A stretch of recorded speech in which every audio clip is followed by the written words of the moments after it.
Uh, good evening, everyone, and welcome to Aurora's Committee of Adjustment meeting. I will start by introducing the committee members and staff. My name is Tom Plamondon. I am the committee chair, and the remaining members of the committee are as follows. Daniel Lajeunesse is the vice chair. Steve D'Angeli, Linda Duringer, and David Mango are the other members of the committee. We are joined this evening by Anna Enriquez and Matthew Pavarini from staff, as well as Prasanthi Manar. And Linda Bottas is our council representative. This meeting, pardon me, is being audio and video recorded. It is also being conducted virtually through the use of Zoom technology. Your name, address, comments, and other personal information are being recorded according to the Municipal Act and the Municipal Freedom of Information and Protection of Privacy Act. This will help our town clerk prepare accurate minutes and to create a record that is available to the general public, including on the town's website. Questions about this collection should be directed to the town clerk. Please be advised that the reports being considered tonight are available on the town's website and through staff at the town's planning department. Should you wish to receive notification of any of the decisions of tonight's meeting, please complete the appropriate form available through town staff. Owners and agents will automatically be informed. For each application that will be considered tonight, the following process will occur. I will briefly outline the purpose of the application or applications, and then the applicant or agent will then be given an opportunity to make a presentation. However, one is not required. It is the applicant's decision whether they wish to speak or let the application proceed on the merits of the information as received. Presentations and deputations are limited to 5 minutes as much as possible. Following any comments from the applicant, I will invite members of the public who have an interest in the application to come forward and address the committee. Those members of the public who wish to speak must clearly state their name and address and must provide this information to the Secretary Treasurer. Should you wish to obtain a copy of the notice of decision, please complete the appropriate form, again available through the Secretary Treasurer. Members of the public are reminded that text comments are not permitted during the meeting and that they will not be noted in any manner or at any time. Each individual may speak only once on an issue, and once discussion has commenced in respect of a motion, no further presentations shall be made. If you require any technical assistance with presentations, please let me know. If you wish to speak and are currently following this meeting on YouTube, you will need to turn this feed off and join the meeting live, as there is a 2-minute lag between the YouTube feed and the live feed. Please ensure that all questions and or comments are directed through me as the chair. And if relevant, I will request the appropriate person respond. It should be noted that the applicant will be given the opportunity to respond to any question or comments should the committee feel that it is appropriate. So tonight's meeting will now commence. I will look to the committee for approval of the agenda for the meeting being held tonight.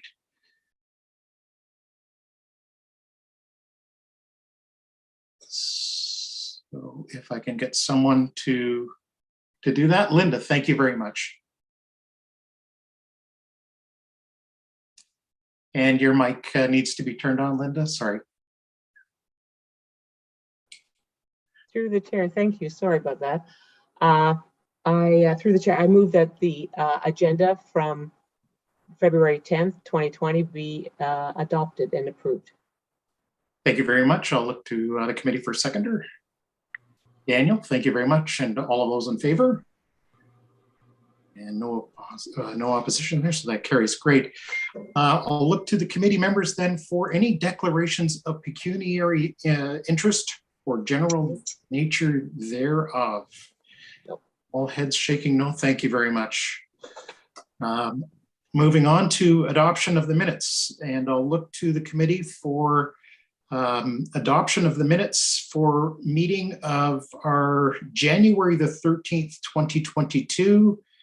And that would be meeting 2022-01. Daniel, I see your hand there.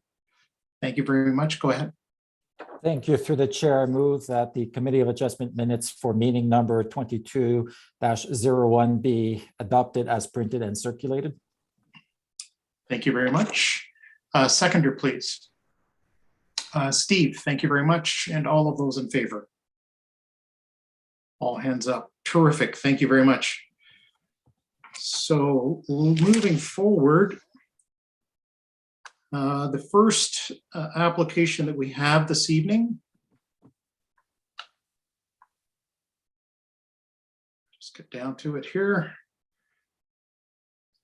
is 377 Hartwell Way. This is G. Hossack and Associates Architects, minor variance 2022-03. There is a related site plan application, which is 2021-12. The applicant is requesting relief from the town's comprehensive zoning bylaw 6000-17 as amended to facilitate the development of a two-story JK through to grade 8 elementary school with childcare program and a total GFA of 6,049 square meters. The development proposes a total of 4 driveways on site for access and parking. And the following relief is being requested. Section 5.5.4, paragraph A of zoning bylaw 6000-17 limits the number of driveways to 2, whereas 4 driveways are being proposed.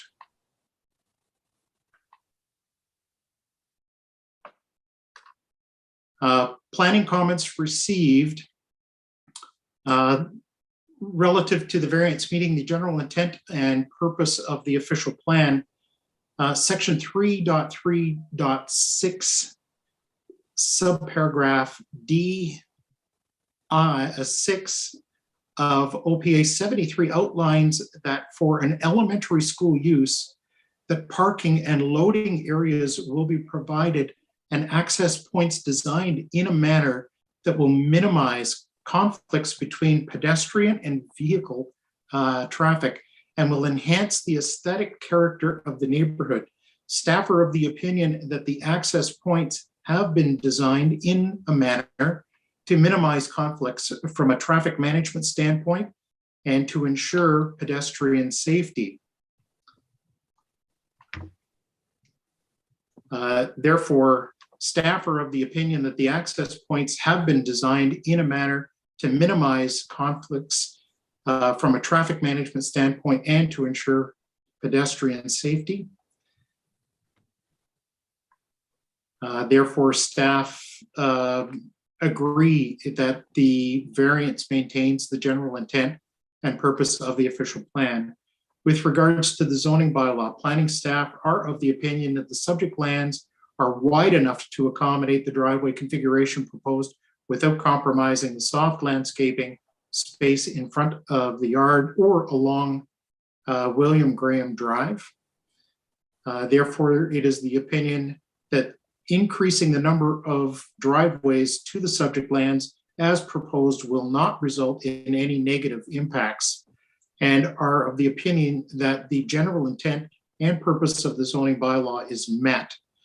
With regards to the appropriate development or use of the land, planning staff are of the opinion that allowing an increase in number of driveways permitted for this site would allow for safe and efficient inbound and outbound traffic movements throughout the property. It would also allow for enhanced as well as separate vehicle access for smaller and larger school bus vehicles throughout a larger sized institutional development. Therefore, the variance as proposed is considered to be desirable for the appropriate development and use of the land. And with regards to it being minor in nature, staff are of the opinion that adequate separation distance have been provided between driveways, and together with the overall site design, potential negative impacts will be mitigated. Staff therefore considered the variance to be minor in nature. With regards to circulation and comments received from other departments or agencies, engineering services reviewed the above mentioned application and have no objections. Building division, no comments provided specifically on the application at the writing of the report. Accessibility advisor, no comments. Operational services parks division have reviewed the documentation for the property associated with the application and have no formal comments as these are being addressed with and through the site plan application. Traffic analyst, from a traffic engineering perspective, it is good practice and generally preferred to separate the access for school bus and the pickup, drop-off, and parking area to improve on-site circulation. The fourth driveway is a dedicated driveway for the use of the daycare facility. Central New York Fire Services, no comments provided. Legal Services, no comments.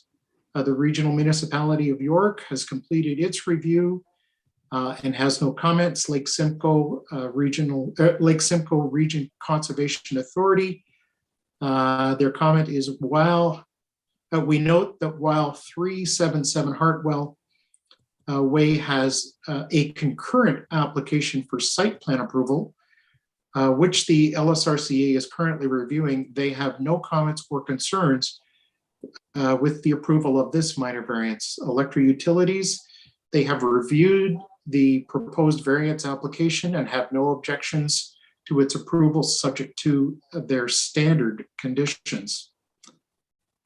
There have been no comments received from the public, and there is only one condition in the appendix.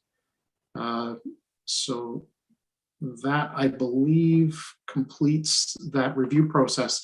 So I'll ask if the applicant is here this evening. I am here, thank you. Good evening and welcome. Through the chair, my name is Carolyn Smith. I'm with Hossack and Associate Architects. That was a great introduction. Not sure if anyone has any additional follow-up questions on the application. Thank you very much, Ms. Smith, for being with us. Are there then any, I don't believe that I see any registered public delegates for this application, so I'll go to members of the committee for any comments or questions on the application.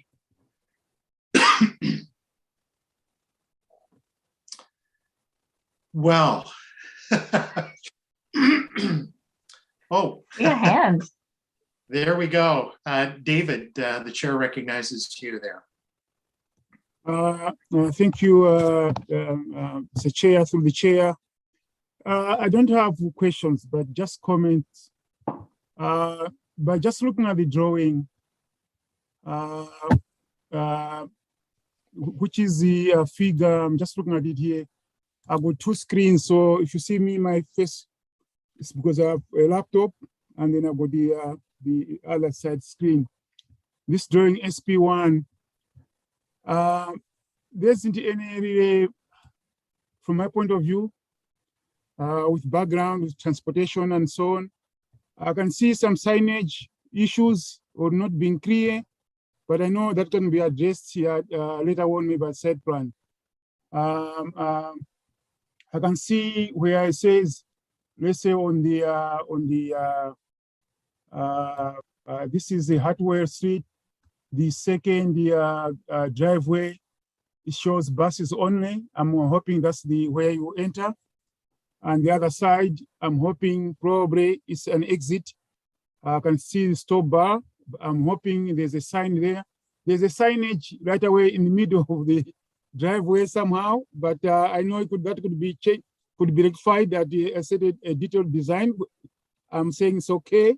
Somehow I know it will be rectified, but I'm just observing things which need to be cleaned. And I'm hoping around there, there's a sign which says no entry. I don't see it anywhere in the drawing. Generally, it looks so okay.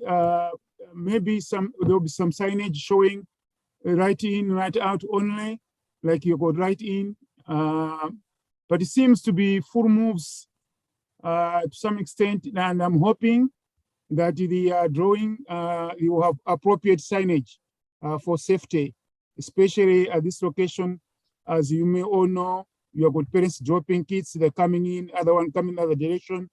They're not sure, but the signage always helps, to give each other way. So those are my general comments that I think this drawing will need to be polished at a later stage. Thank you. Through the chair, may I respond? Absolutely. Okay. Please go right ahead. In addition to the site plan application drawings, there is a detailed traffic report which outlines our street signage, and that will be clarified with the second round comments. Building signage will also be clarified as well. So we want this additional driveway to maximize safety, to separate the bus traffic and the cars. So we are all on board for safety, and we will make sure that there is sufficient signage to make sure it's clear for drivers which driveway they can enter and which ones they cannot. Yeah, thank you. Thank you, David, and thank you for the response there. I just, I don't know if anyone else has any other comments or questions, but in the meantime, just a question to the York Region District School Board. I'm not sure if there would be any on-street parking on either side of Hartwell Way. Is there any way of knowing that at this point in time? And I'm thinking particularly, parents who are dropping kids off and parking on the streets. To you, Mr. Chair, Jerry Stolangi, I'm the Senior Manager for the York Region District School Board, responsible for construction at the school board. What we would, I'm not sure if there's any parking on the street, and we certainly would not encourage any parking on the street. We've got an exceptionally large parking lot here for all staff to park. And we've got a very large pickup and drop off lane for parents. So we're hoping we have adequate queuing for the parents to enter the site and not have to stop and drop off their children on the road. Yeah, it's unfortunately a concern that I have because of the school that my kids went to, and that situation has never changed. There's been parking restrictions, but the parents, they'll pull up, and I'll tell you where it is. It's Our Lady of Grace, actually, school on Aurora Heights, and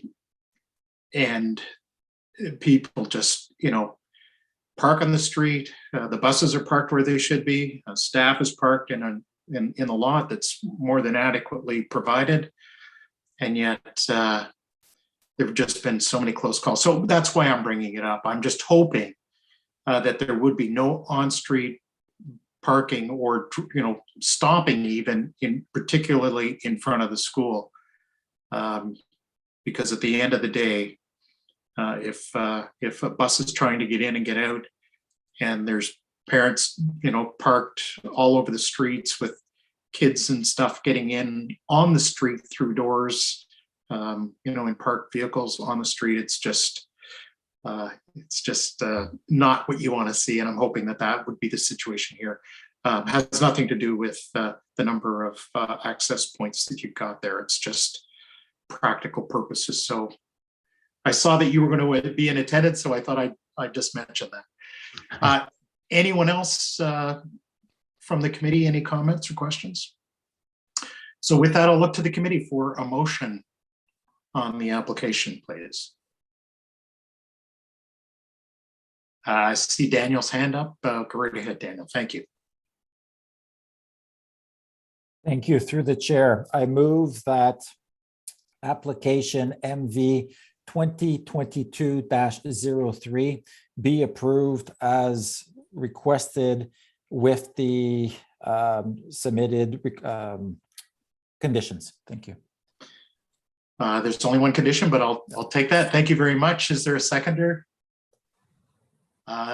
Yes, David, thank you. I'll call a question. All of those in favor? And that carries. Thank you very much. Thank you for being with us this evening, and appreciate your comments and your input. Enjoy yourself for the rest of the evening. Okay, thank you very much. The next application that we have this evening is minor variance for 89 Richardson Drive. This is minor variance 2022-04, and I believe the last name is pronounced Ing.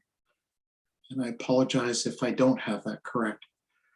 The owner applicant is requesting relief from the requirements of the town's comprehensive zoning bylaw 6000-17 as amended to facilitate the construction of a ground floor rear addition to the existing dwelling. The following relief is being requested. A, section 24.497.3.2 of the zoning bylaw requires a minimum interior side yard of 3.0 meters beyond the main rear wall of the adjacent dwelling. The applicant is proposing a one-story addition, which is 1.9 meters to the interior side property line. Let's move to my notes, or our notes. In this application, the applicant's stated reason for not complying with the zoning bylaw is stated as being from the existing site conditions. So existing site conditions are being cited as the reason for the request. Planning comments. With regards to the variance meeting the general intent of the proposed official plan, staff are of the opinion that the rear ground floor addition is compatible with the area and is in keeping and sympathetic with the residential character of the neighborhood. And the existing site conditions. And I'll ask the applicant then to please join the live feed, because you are hearing me well after I'm speaking. So please take the live feed out and please join the meeting live.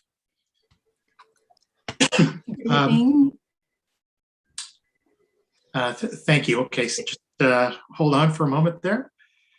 With regards to the proposed variance meeting the general intent of the zoning bylaw, staff note that there are no windows proposed on the portion that extends beyond the main rear wall of the abutting property. Staff are of the opinion that the addition provides for privacy for both properties, which meets the general intent of the and purpose of the zoning bylaw.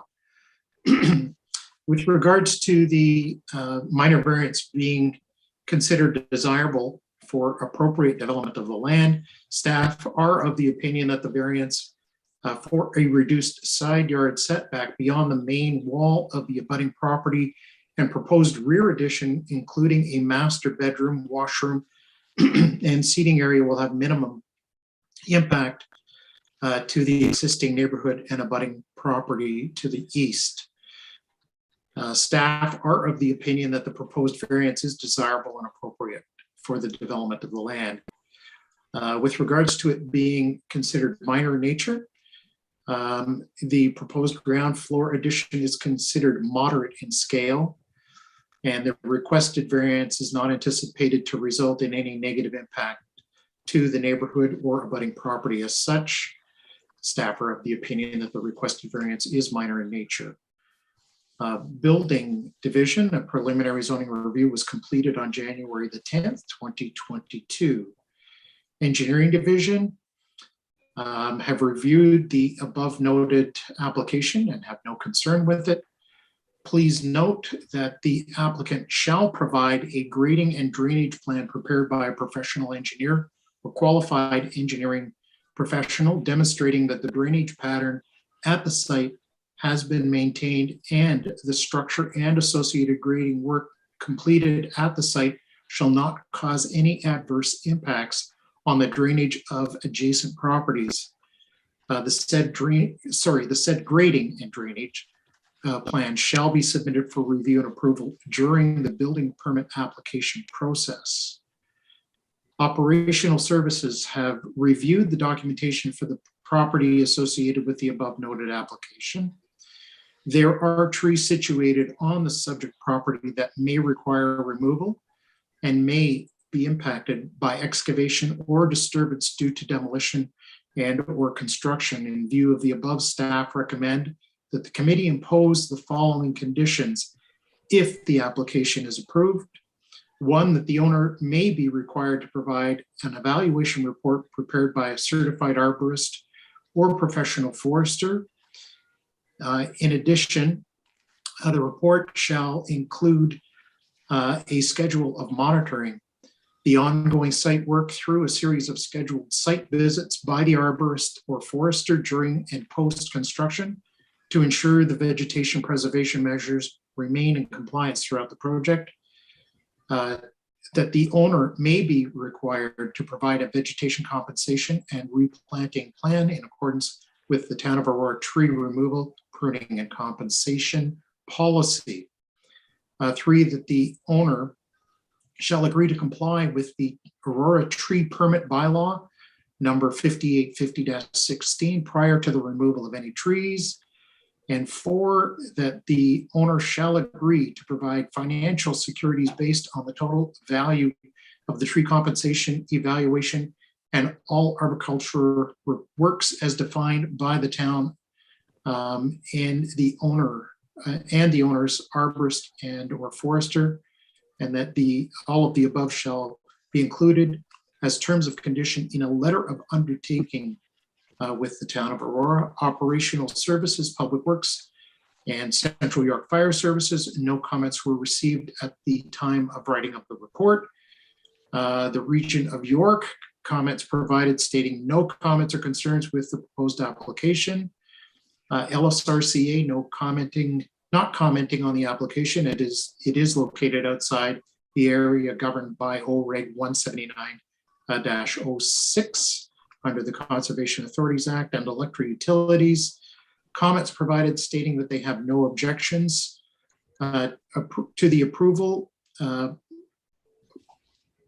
subject to their standard comments. Public correspondence, 2 written submissions were received at the time of the writing of the report in support of the application. And in the appendix with recommended conditions of approval, I note that there are 4 with a number of sub paragraphs. So before we proceed with this application, I believe that following some initial comments received by planning staff, that there are some concerns with this particular application.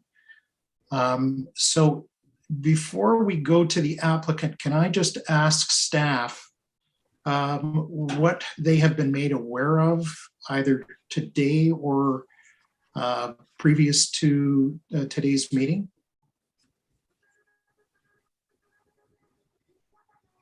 Through the chair, can you hear me? Yes, thank you. Hi. Go ahead, Matthew. Through the chair, we were made aware of some additional information regarding the proposal tonight. This information was provided that the structure was not in conformity with the submitted building permit plans. So this information was brought forward to staff's attention after the report was finalized, and staff recommend that this item be deferred for purposes of updating the permit and the preliminary zoning review.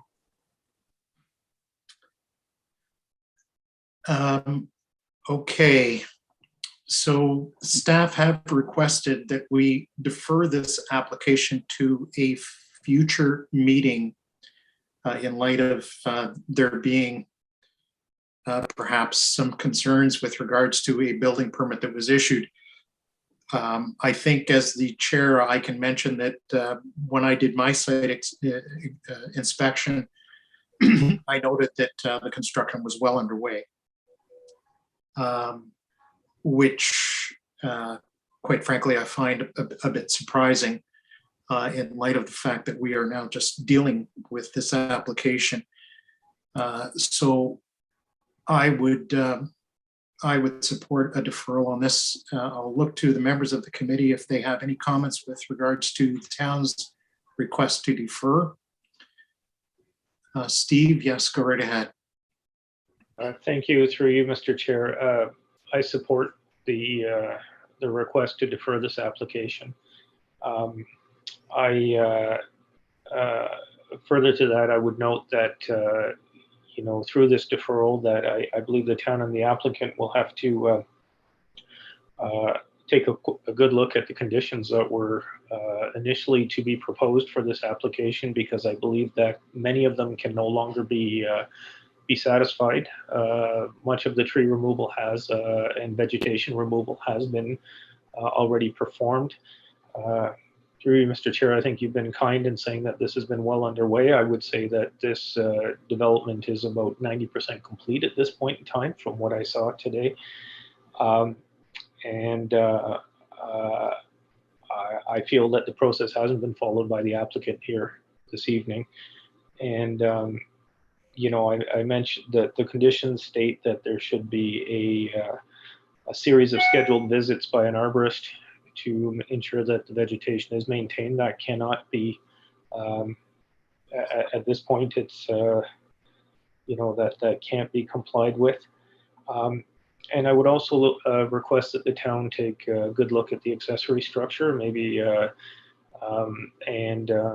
specifically, it's not subject to the minor variance here tonight, but I note that there may be a compliance issue with the interior side yard setback to the accessory structure if a minor variance hasn't been granted. So perhaps that can be looked at as the town reevaluates this application and their staff plan. So those would be my comments this evening, and I find this very disappointing that work has continued, and it's clear that there was a disregard for the correct process with this application. So I thank you, Mr. Chair.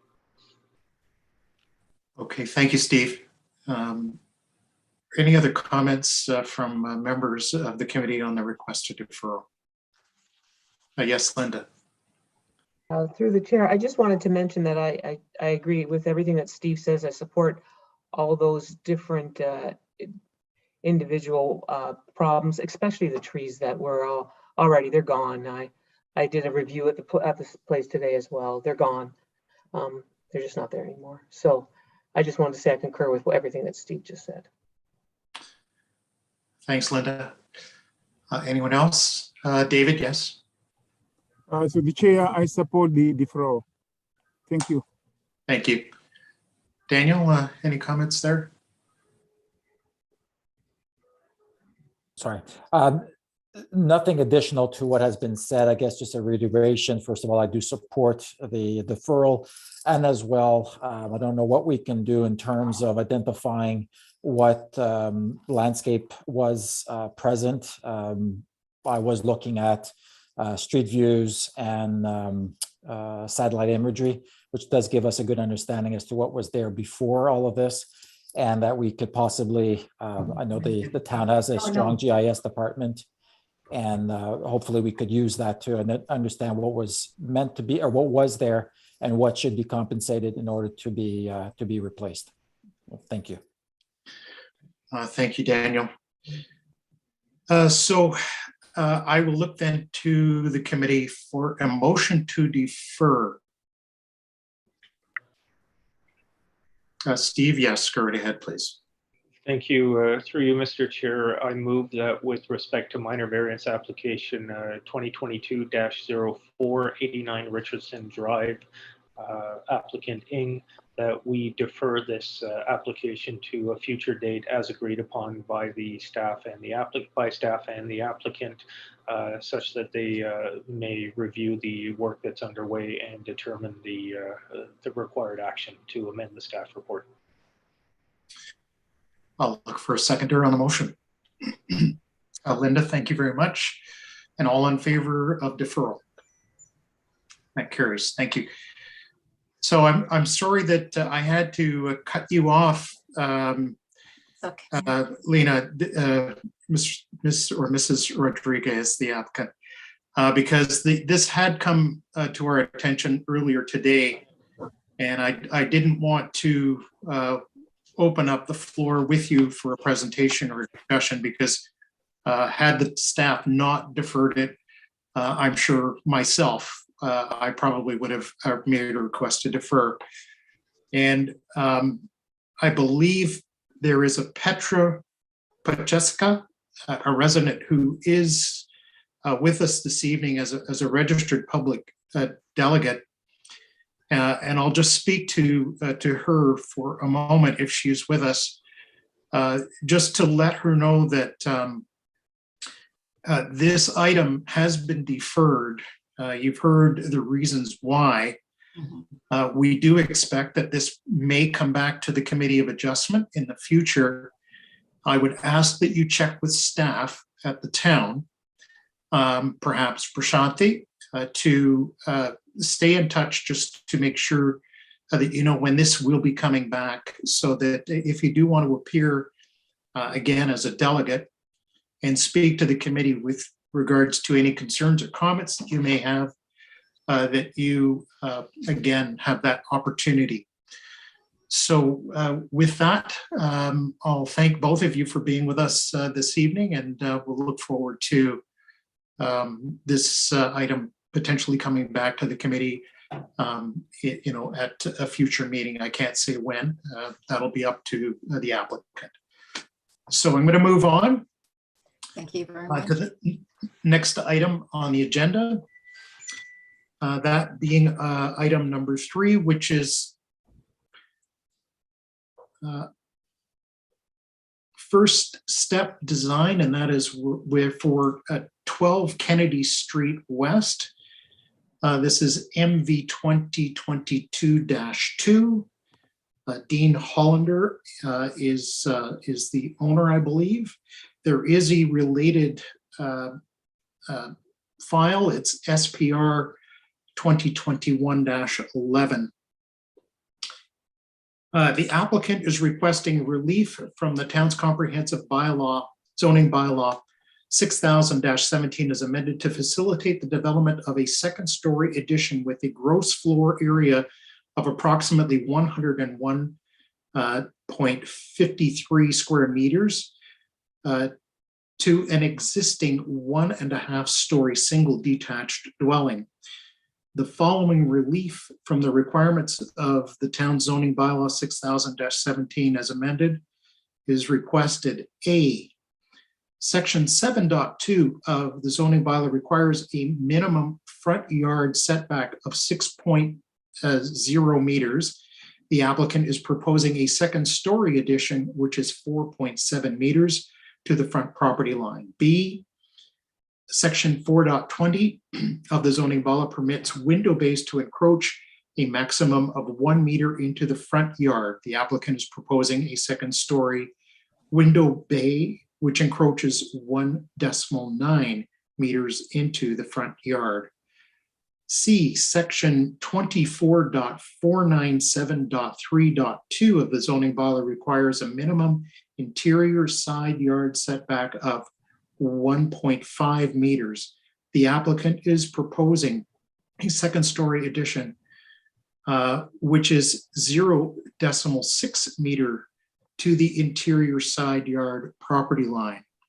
D, section 24.497.3.2 of the zoning bylaw requires a minimum interior side yard setback of 3.0 meters beyond the main rear wall of the adjacent dwelling. The applicant is proposing a second-story addition, which is 0.6 meters to the interior side yard property line. I'm on now. So you're muting yourself now. And moving to comments received from the planning department.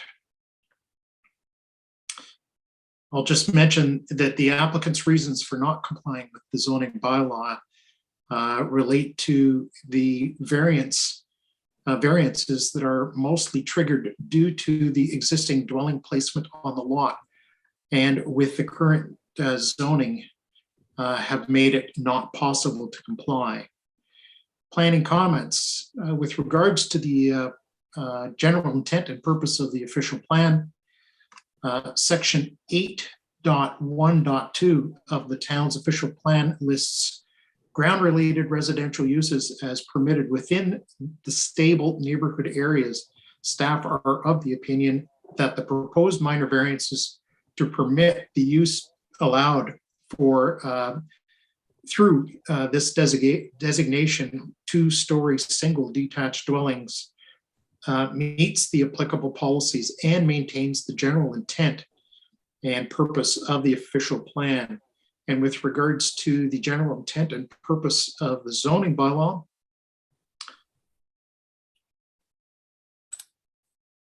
just very briefly on that, because the addition will not extend beyond the existing building footprint, the proposal will not impede existing access along the side yard, access to the rear yard, or future maintenance along the side yard. This includes future maintenance of eaves along the side yard, which staff notes will not encroach over the side property line. Staff are of the opinion that the requested variances meet the general intent and purpose of the zoning bylaw.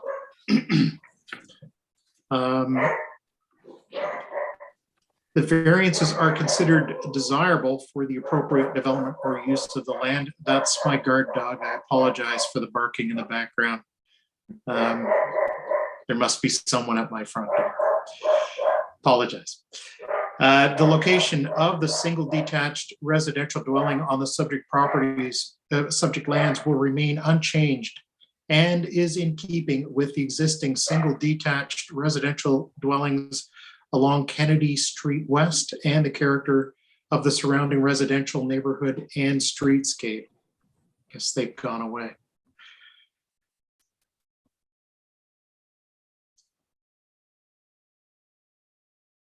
With the building orientation remaining unchanged, staff are of the opinion that adequate building separation will continue to exist between the dwelling and the subject at the subject property and the neighboring dwelling to the west. And so therefore, based on that, staff consider the requested variances to be desirable for the appropriate development and use of the lands. With regards to their being minor in nature, the reduced front yard setback of 4.7 meters is considered to be minor by staff and generally in keeping with the bylaw requirement of 6 meters. The reduced front yard setback recognizes an existing condition and will not impact the number of available on-site parking spaces nor the front yard amenity space, as no changes to either of these areas are necessary to complete the development proposal. The second story addition will not extend beyond the exterior wall along the west side of the property of the existing dwelling, as the new second story wall will sit on top of the existing ground floor wall. As such, the proposed side yard setback of 0.6 meters is already in place for the existing dwelling as it is today. Staff consider the variances to be minor in nature. Engineering services have reviewed the application and have no concerns with the building division. A preliminary zoning review was conducted, no comments provided specifically on the application. Accessibility advisor, no comments.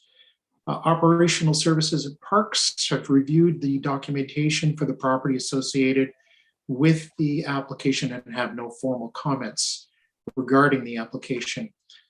Central York Fire, no comments provided.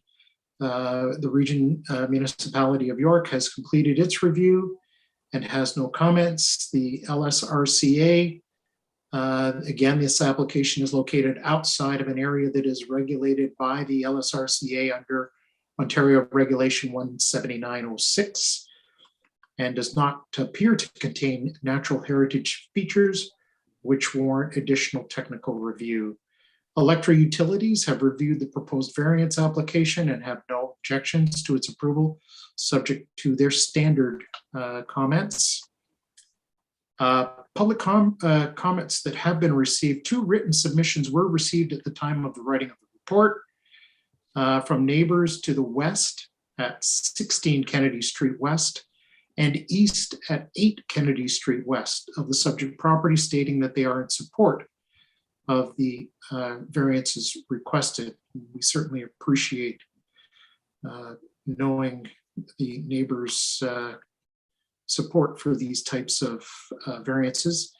There is an Appendix A, which has It's only jogged. one- Am I jogged? It's like it's. And I believe that completes our review and staff's comments. I'll look to the applicant and welcome, I believe it's Cindy McPhee to the meeting this evening. Good evening and welcome. Sorry, I just had a slight technical issue there where it glitched, but my name is Cindy McPhee. I'm the agent for the homeowners, Paul and Crystal de Hollander. And they came to us looking to build on their existing house as a second floor addition. And so as you reviewed from the planning report, we intend to build wall on wall. And therefore we will have no impact on the land itself in terms of expansion. It's going straight up. However, when we did start to look at the design and understanding that we are so close to that westerly neighbor, we did approach the design on the westerly side. And I just, if I can ask staff through the chair to present our page 7 of our cover letter. Page 7 of our cover letter will show our proposed west side elevation. I think it's also a part of your package as sheet number A3.2. Oh, wonderful. Oh, wonderful.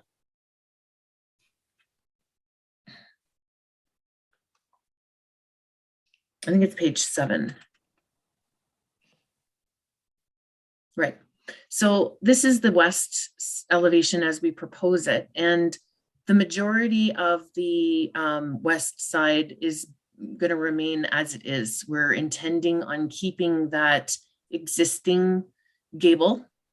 And the intent of the dormer, of the second floor dormer that sits behind it, is that it's going to be scaled in proportion to minimize the mass towards the westerly neighbor.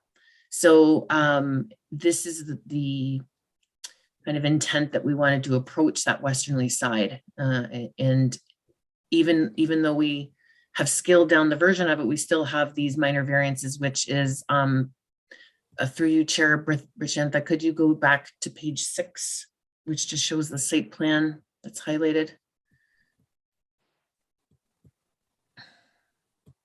Up one sheet. Thank you so much. So this is just a graphic example of the slate portion that is in variance along that westernly wall.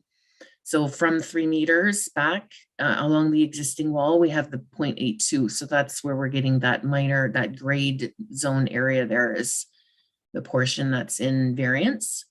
And yeah, we feel that that is a minor request.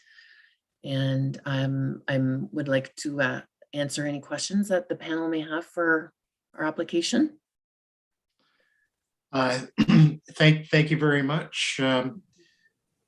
So I'll look to if there. I don't believe, Cindy, that there is anyone here from the public Okay. who wishes to speak. So there's no registered delegates. So I can go right to committee and ask if there are any questions to the applicant.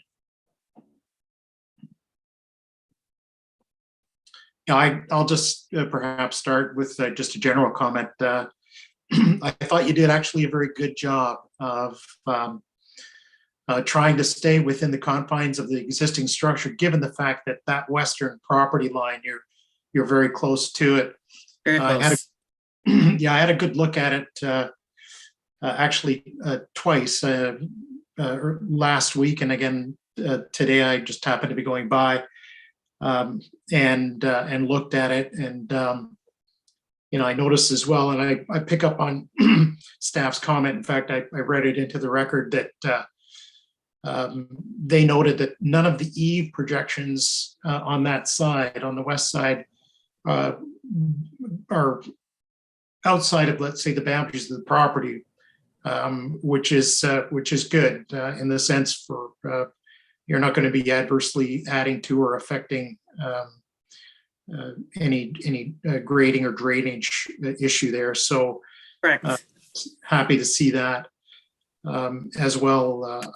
Again, from an architectural standpoint, I thought you did a very good job. So I certainly have problems supporting this this request for variance.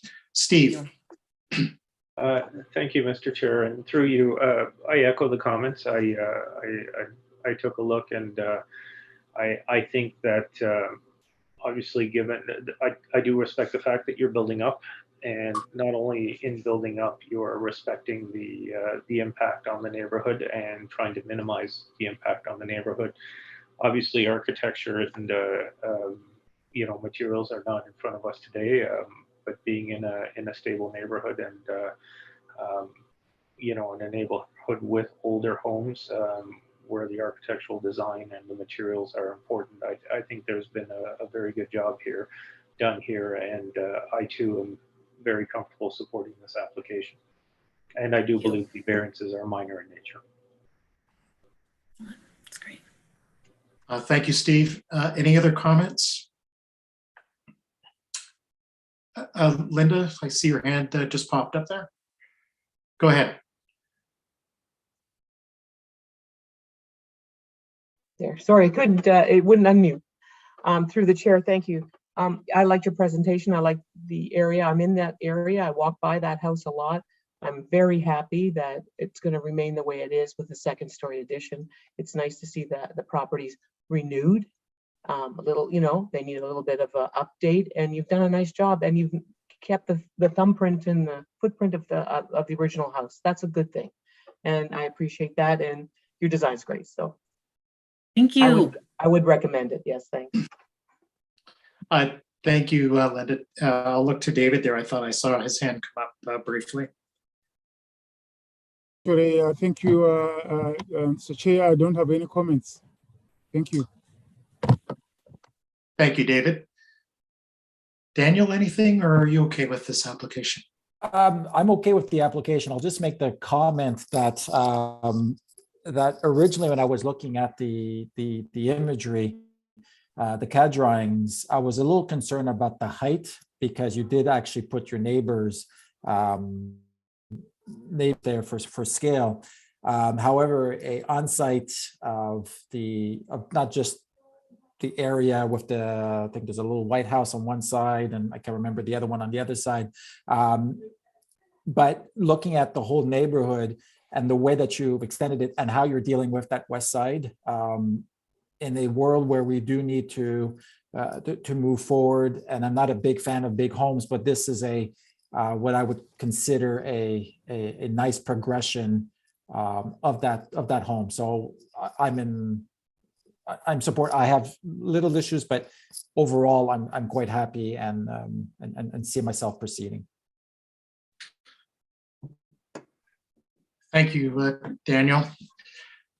All right, I'll look to the committee for a motion on the application. David, yes, please go right ahead. Okay. Through the chair, I move that the minor variances A to D for the minor variance application number MV-2022-2-02 be approved with the one condition as shown in the staff's report. Thank you. Thank you, David. I'll look to the committee for a seconder, please. Linda, thank you very much. Seconded by Linda. Call a question. All of those in favor? And that carries unanimous. Thank you very much. So thank you very much, Cindy, for attending the meeting this evening, and I'll wish you a pleasant evening. Thank you. Thank you. All right. Moving on to the next item, the agenda. This is a minor variance application for 222 Ridge Road, minor variance 2021-29. The owner applicant is requesting relief from the requirements of the town's comprehensive zoning bylaw 6000-17 is amended to facilitate the construction of a new single detached dwelling, and the following relief is being requested.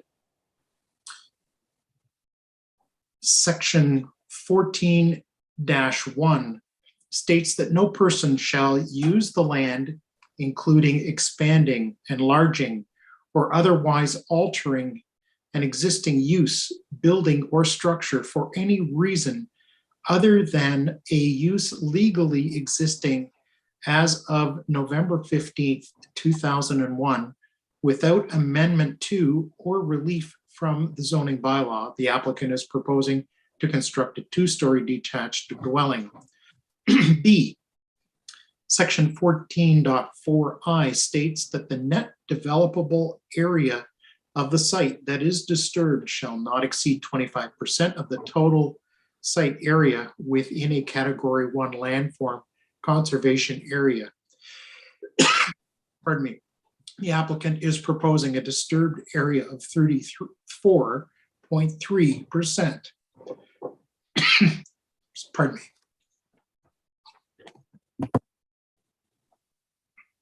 C, section 14.1.b of the zoning bylaw requires a minimum west interior side yard setback of 9.0 meters. The applicant is proposing a two-story detached dwelling, which is 2.7 meters to the west interior side property line. D, section 14.1.b of the zoning bylaw requires a minimum east interior side yard setback of 4.5 meters. The applicant is proposing a two-story detached dwelling, which is 2.0 meters to the east interior side property line. The committee will note that we did have some comments with regards to this application, which is now coming back. And I believe that there may be some discussion following a review of additional material that we had requested on this application. So the applicant stated reasons for not complying with the zoning bylaw. It is understood that the original lot width was 27.6 meters. However, 10 meters was severed and transferred to another, partly to create an emergency access route to the development immediately north of this property, referring to related drawing dated May of 2014 from Cole Engineering.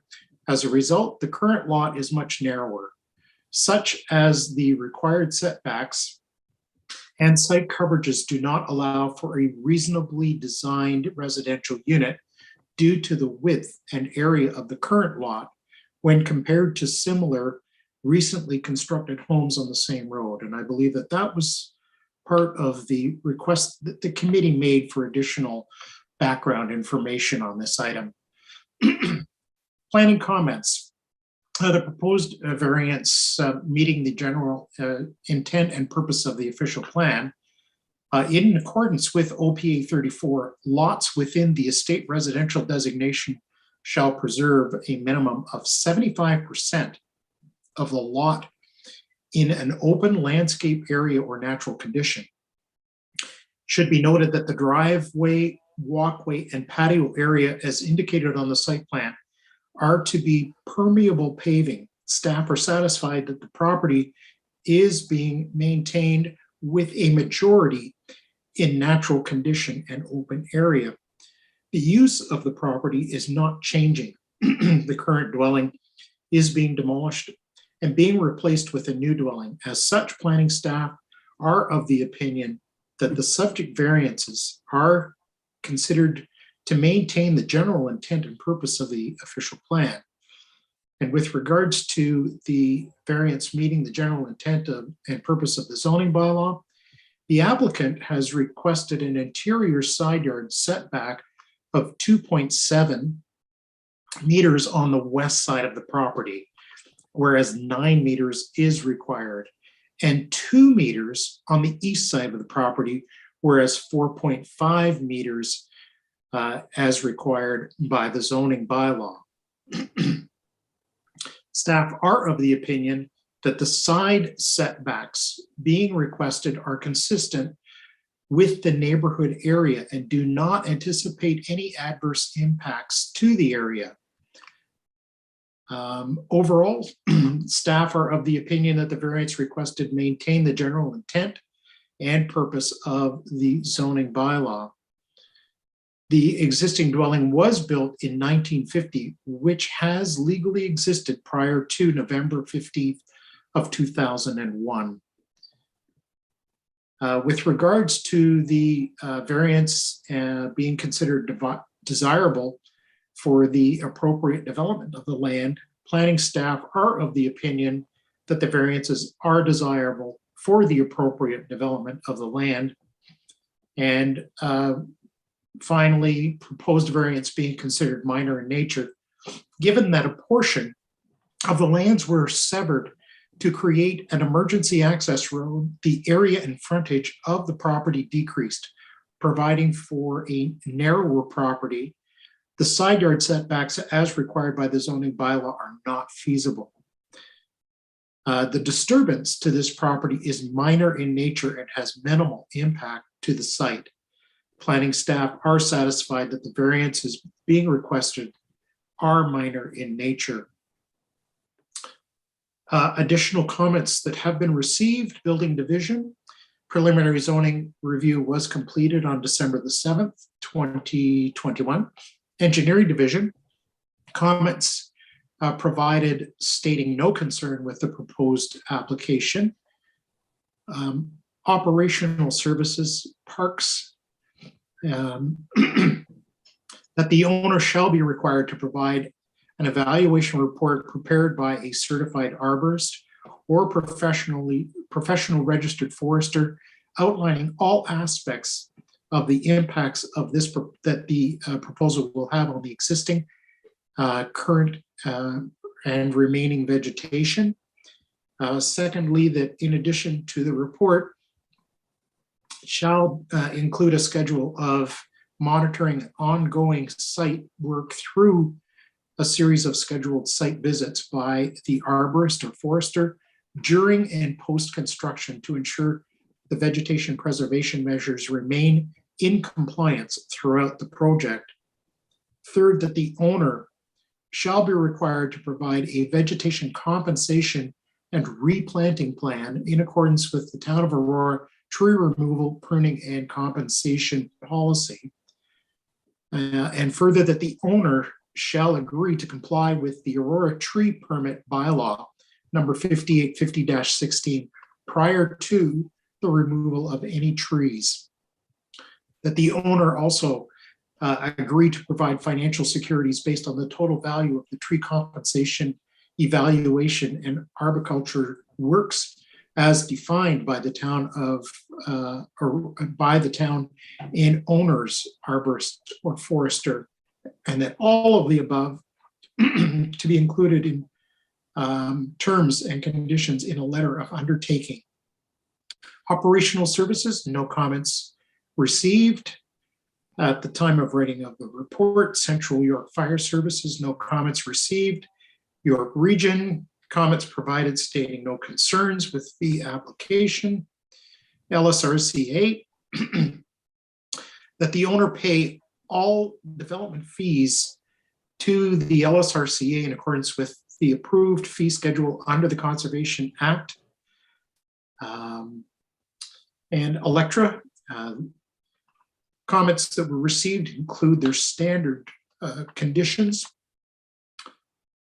And at the time of the writing of the report, there were no submissions on this application, but I do believe we have delegates this evening. There is an appendix with recommended conditions of approval. And with that, I will look to the owner applicant if he wishes to make a presentation. I believe it's Julius Horvath, who is with us this evening. Welcome. Through the chair, And thank you. Well, thank you very much for having me.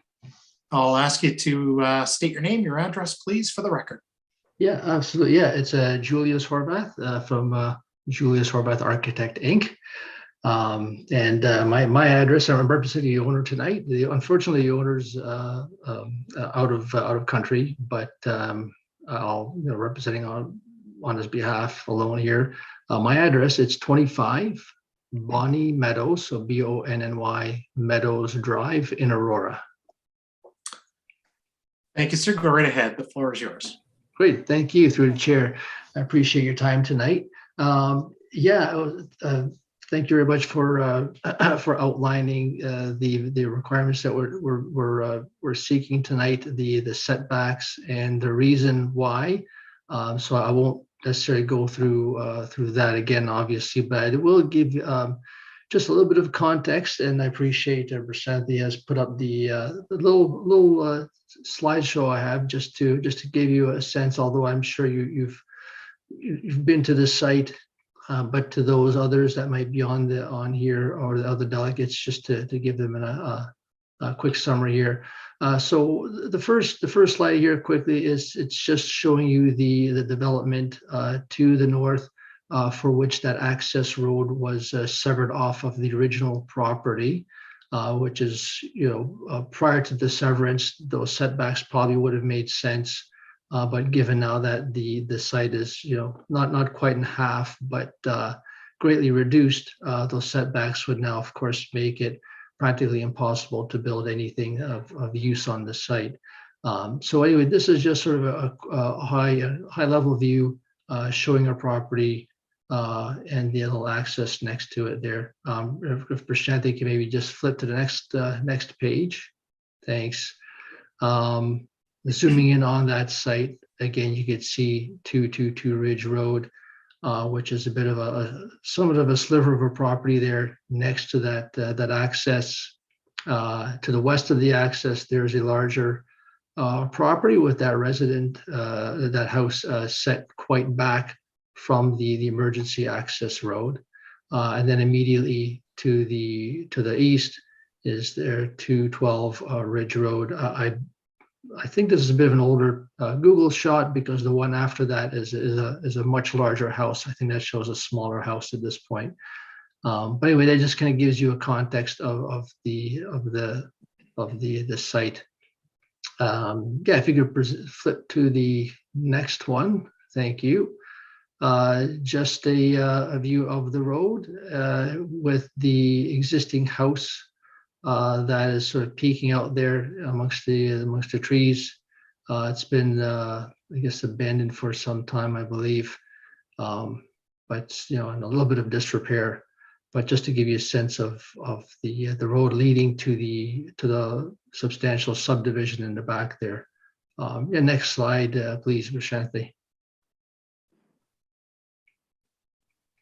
And just a view of what is in behind our site, which is currently, I think that was, I guess a few months back, but the subdivision with, I guess, substantial homes that are being built there, I think somewhat close together, but just to give you a sense of what sort of precedence has been taking place around the site there. Next slide, please. This is just one of the other homes that is on the other side of just east of 212 Ridge Road. So this one was recently built. I'm not sure of the size of the house to GFA, but that was just built in recent years. And I think I've got one more slide, Prashante, and just another one further down the road. Just showing another existing house. This one's older, but just a fairly sizable house. I think that was, yeah. And then this is the Cole Engineering survey that just again indicates that access lane of 10 meters wide, resulting in 17.6 meter wide lot. So I guess the purpose of that is just to give you a sense of relative, compared to what we're trying to do with our house here. If you had a chance to see the elevation, the floor plans, we're definitely trying to tread as lightly as possible. With the understanding that this is a thinner lot, the owner doesn't want to build anything huge. We're trying to break the house down as much as possible with the massing. We do have some massing drawings as part of the application, but hence anyway, that's and we're going to try to do as many permeable pavement and as little impact as possible on the site. And the owner is amicable and agreeable to all those conditions. So I think that's pretty much I think the application speaks for itself, and happy to answer any questions through the chair.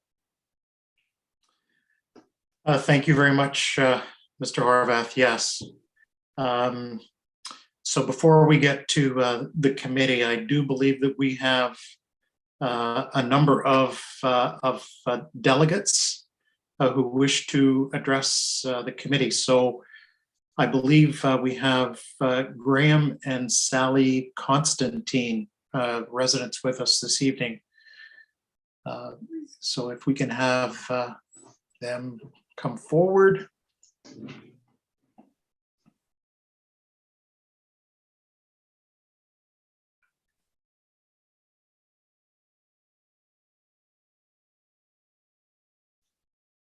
So it looks like they're just joining the meeting.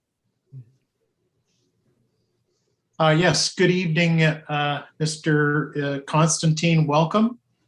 I believe that you wish to address the committee this evening with regards to the application before us. Just a second.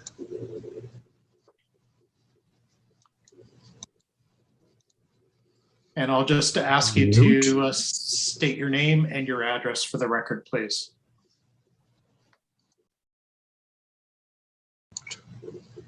There you go. I don't know why I haven't got any sound. You actually do have sound, Mr. Constantine.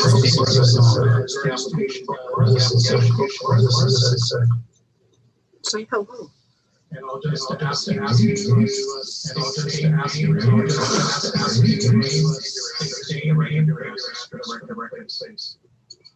Hello. There you go. There you go. There you go. There you go. No, I am gonna. YouTube issue. We'll need you to come into the live meeting. Right now, you're following us on YouTube, I believe.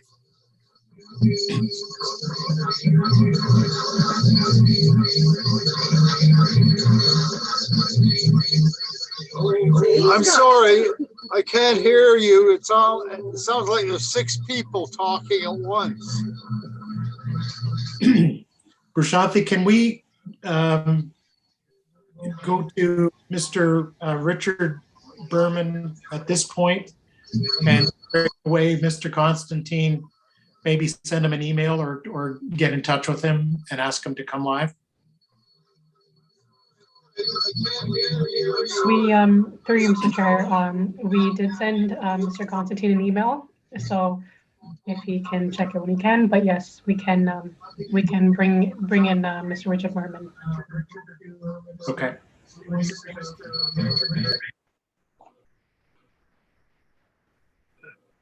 Through you, Mr. Chair, and I don't know if this is possible, if we were to send him a chat message right now saying to turn off the YouTube feed, would he receive it?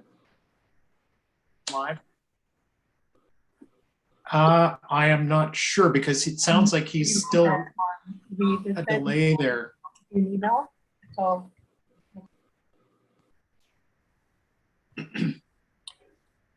Okay, is mine working? Yours is working, Mr. Berman. So what we'll do is we'll hear you first and try and work out the glitch with Right. Mr. Constantine. So And please, I'm just going to speak to my neighbor here because through you, the chair, because I think it was confusing for him. But Graham, when you turn off YouTube when you get onto Zoom, that's what I had to do. Just turn off the YouTube when you get onto Zoom. Otherwise, you get the echo. right. So through you, Mr. Chair, can I start to speak? You can just let us have your address and the floor is yours. Please go right ahead. Okay, my name is Richard Berman. I'm at 185 Ridge Road, so I'm on the south side, directly across from Mr. Constantine, actually, diagonal from the 222. So I just have a few comments I'd like to make. One is, I mean, I guess I have to overall appreciate the fact that the property is going to get developed. You know, nobody wants to see a rundown, abandoned property, and it's so a new development, all welcomed. Hopefully, you know, it adds to the character. But with that said, I just want to say that if anybody here knows Ridge Road, it's a pretty unique road. I think it used to be more unique. But what makes it unique isn't the estate homes. Unfortunately, they're getting bigger than they used to be. It's the treescape, right? I mean, people come visit us for the first time. They think they're entering Muskoka. And we fought before, you know, side by side. I've fought with Graham. I still can't understand anybody.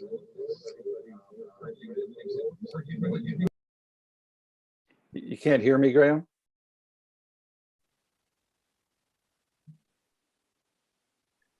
Mr. Constantine, you have to switch off the YouTube feed and go right to the live feed on Zoom.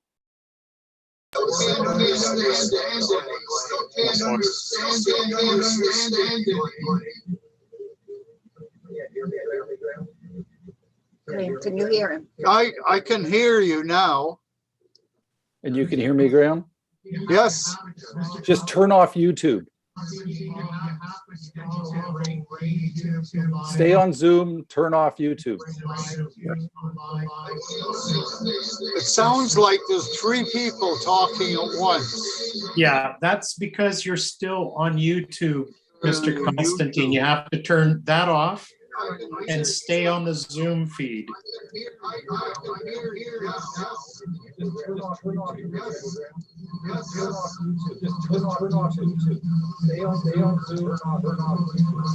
Are you?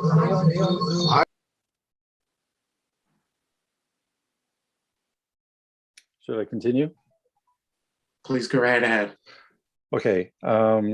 As I was saying, what I think what makes Ridge Road somewhat unique in Aurora, at least in this area, is the treescape. And we've fought a few times to sort of to maintain as much as we can. So that's sort of where I'm coming from. That's my mindset, that when I hear about maintaining the character of the road, it's not the house that's 2 doors over, which is shown in the picture, the new development. It's not, I mean, the 2 pictures that were actually shown as character of the neighborhood are the 2 homes that don't fit in. So I just wanted to put that out there. I also wanted to put out the fact that I understand that the laneway is the reason that this property is narrow, but this wasn't unforeseen, right? I mean, this property was divided. The previous owner that divided it could have sold off the whole lot. They chose probably to make money by selling off part of the lot. And so, I mean, it was a foreseen and it was approved by council. So this is not a mystery. The new owner bought the property knowing that it was narrow. So these are not problems that were not foreseen. As I guess they're of our own creating in a sense, right? So somebody's bought a piece of property which was severed all by free choice. And now it's starting to encroach on Graham. And Graham may not be able to join, and I'm loath to do this, but I just will say I've talked to Graham, and that's really the reason I'm here, is because the property does get very close to Graham. He's had one big development it's been going on for years and years and years on one side, and now he's going to have one extremely close. And he's quite concerned his well is located right where, on that side as well. So it's going to be extremely close to his well. He has a proposal, which I really wish he would make it. But Sounds comes out from the speaker in here.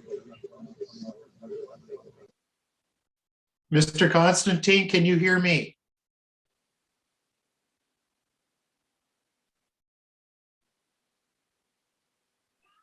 See if we can't organize this for him. Mr. Constantine, if you can hear me, please unmute your mic. Turn your sound up. She just told me to unmute. Try again? Can you hear me now? Yes. I can hear you, but it doesn't sound okay. Now it's quiet. Now it's quiet. Perfect. All right. I don't want you to go in. I don't want you to go anywhere. Please just mute your mic just for now, and I'm going to come right back to you in a moment. Mute your mic for now. Mute. Perfect. Okay. Okay. Sorry, Mr. Berman. Go right ahead. Okay, through you, Mr. Chair, I'll just say for Graham's benefit that I've already talked a little bit, Graham, and I was starting to talk about support for you and what you want to do, but I'll let you speak for yourself. Still sounds like there's 6 people talking at once. That's all I can hear. Okay. Can you hear clearly, Richard? Yes. I can hear clearly. I can hear you clearly. Yeah.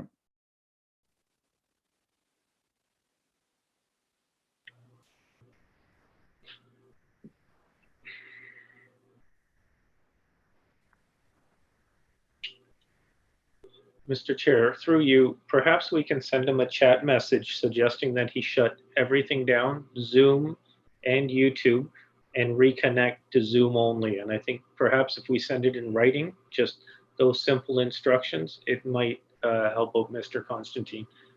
Prashanthi, can you accommodate that? We have already done that. And I think this time, he has joined properly. Yeah, I guess we'll let Mr. Berman finish his delegation. Right. And then when Mr. Constantine joins in, we can accommodate when he does come back in. Thank you, Prashanthi, then. And that was, again, a good suggestion, Steve. I appreciate that as well. All right, Mr. Berman, please continue. Right. And I Okay. apologize. Again, to you, Mr. Chair, I feel my thought threads have been disjointed, so it's probably very disjointed to you. But basically, I want to stand with my neighbor, and you know, I heard a few times about precedents, you know, about the precedent, and that's, I guess, what my concern is, that there's a precedent here that's a property was severed, making a lot that was smaller. Now it's being accommodated. And I do know that some of the newer owners on the street do have ambitions to sever properties to make multiple units. So I do believe precedent is important. So I want to make, you know, good decisions that can stand the test of time. But yeah, the two main things, because I mean, ultimately we need a path forward. The two main things is I would like to support Mr. Constantine's proposal, which I hope he can make, because I think he's trying to be constructive. If he can join, if he can't join, he would probably appreciate if I articulated it rather than you don't hear it at all. And then I do have one question though, which is, it's not clear from the drawings to me. I'm a kind of a tree guy, and the most impressive trees on that property are actually right at the front of the property. And I'm concerned that with the way it's being constructed, it's not clear to me, but it looks like probably those are the trees that would be taken down to accommodate the building and the construction. Can somebody, I wish I had a glass of water, excuse me, could it be answered as to whether those trees at the front will remain or not? Yeah, that's, again, I'll just give you a chance to clear your throat. I know I was having problems with mine there, and I appreciate everyone's patience. And I'll suggest to Mr. Horvath, that's probably a question that you're going to get from members of the committee as well. So if you can address that now, that would be appreciated. With regards to the, I note that there's 3 really large, very mature trees at the on the facing Ridge Road. What would be the status of those moving forward? Well, yeah, through the chair, thank you very much for the opportunity to respond. The owner is of the land, so he is a fairly private individual, and he purchased the lot for the very reason that it is well treed. So the intention is to keep all, you know, as many trees as possible. If there's anything taken down, it would be probably something small or brush. He does want to maintain his privacy as well, between neighbors, as well as the front of the site. So the intention is to keep all of the, you know, large trees. And to Mr. Constantine, is it his point or his email, where he sort of said here, in quotes, you know, a simple solution that will save trees, and our objections is to move the construction further back on the property, and we are totally happy to oblige for that as well. I think that from that email seemed to be his concern. So we could definitely look at moving the house back, which would be even further away from any of the trees around the front of the property. Potentially looking at maybe aligning it with the front of his house, something like that. Because I understand you don't necessarily want to walk out of your house, although he does have some foliage in between. And you don't want to necessarily see a side of another house that's sticking in front of yours. So that's something that the owner is definitely willing to consider and possibly even do. But again, with the trees, yeah, we definitely want to keep all the foliage at the front. And there, you know, we're suggesting locating it roughly where the existing house is. In that area, there isn't a lot of large growth trees, but shifting it further back than what we have, it'll be even further away from any of that. And of course, that could be a condition too, if there's any specific trees that are desirable to be kept. You can make that part of the condition too, so it'll be documented and we'll be aware of that. I hope that answers the question.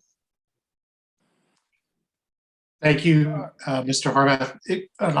Normally I don't do this Mr. Berman, but there's a suggestion that is being offered in answer to your question. I don't know if you had any further questions that you wanted to ask the applicant, but so I wasn't totally sure whether or not that summarized your concerns with regards to the application.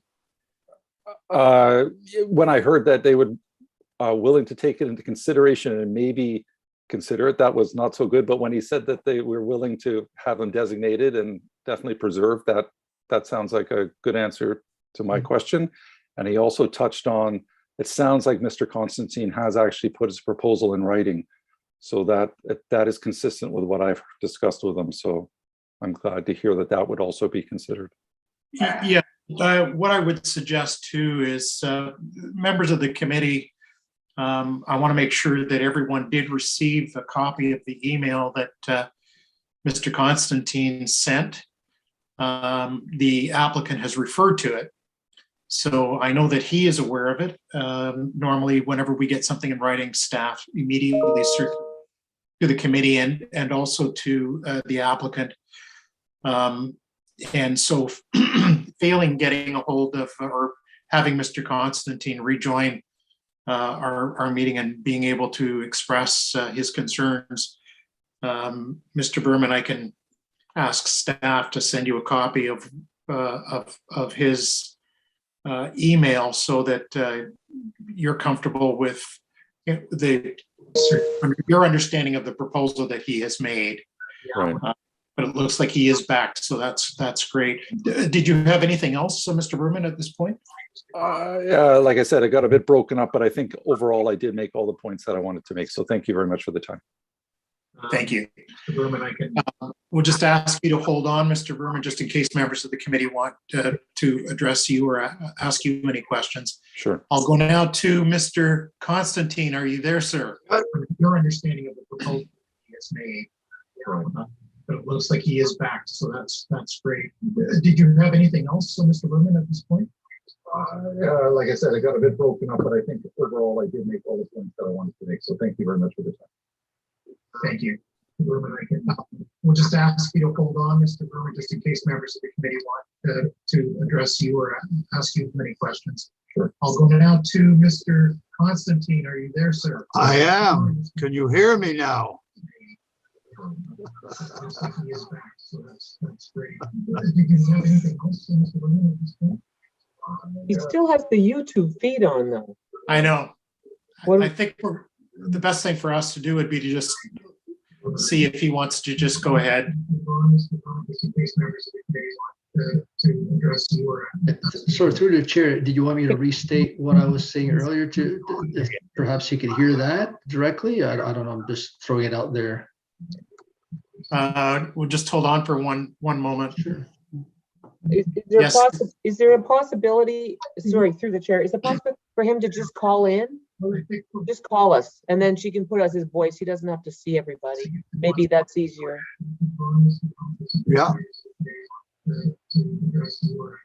So through the chair, did you want me to restate what I was saying earlier too? Perhaps you can hear that directly? I don't know, I'm just throwing it out there. Mr. Chair, is my mic still open? Yes, it is. Yes. If you want, it'll take 2 minutes. I can walk down the driveway, and if you want to tell me for him to call in, I can go just tell him to call in. You know what? That would be terrific. Why don't we do that? Okay, is somebody going to send me the number? I can hear you all now. Can you hear me? Yes, we can hear you, but I think our voices are lagging way behind. Yes, that's what it sounds like. So what's the phone number? If you want, it'll take 2 minutes. Through the chair, Brashante, do you have the phone number for Mr. Berman? We'll just tell him to call in. Oh, I'm right here. I can hear you all. Okay. Yeah, let them do it. I'll forward the email to Mr. Berman. Yes, we can hear you, but I think our voices are lagging way behind. Have they ever? Well, would you like me to start? I see a few heads nodding. Would you like me to start? Yes. Go ahead. Oh, I'm right here. I can hear you all. Okay,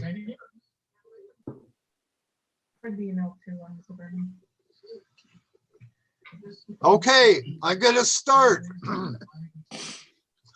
Listen, we moved to Aurora in 1960. Sorry? Okay, we moved to Aurora in 1960. In 19, somebody's talking. Turn the volume up, down. Okay, I gotta start. But that's delayed. Okay. In 1972. No. 1972. Okay, I'm heading over to my neighbor. I'll be there in a few moments. Okay. A gap now.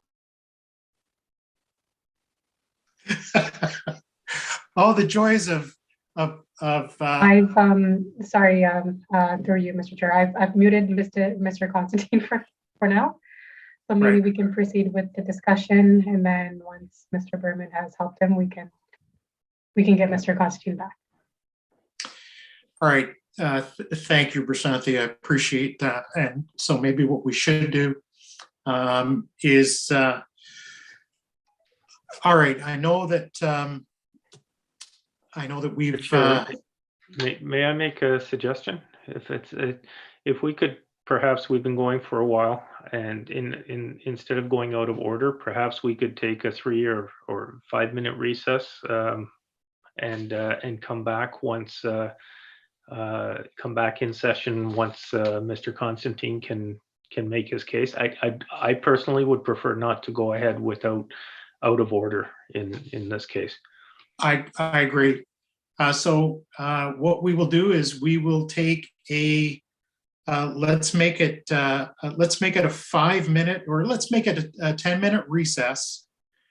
Allow Mr. Berman to get over and get comfortable. And maybe what we can do is, yeah, let's just wait for them both to come back in. Sorry, Mr. Horvath, we've run into this on a That's number okay. of occasions. The residents are not familiar, some of them with Zoom.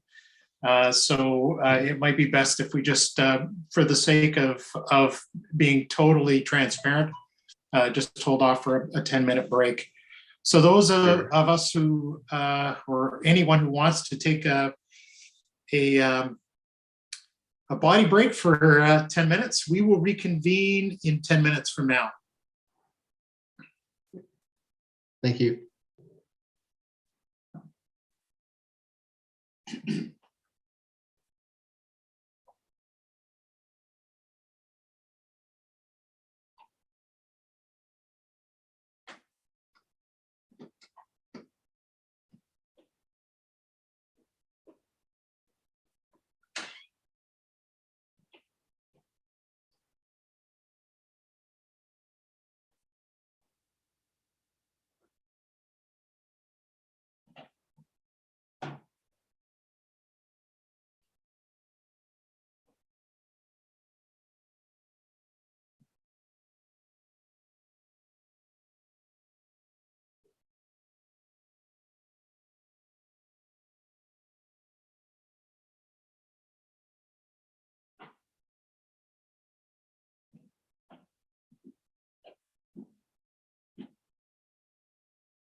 Hello? You can bring your phone, so we'll just do it this way. Yours is not Turn it on. on. Yours isn't gonna make noise, all right? That was.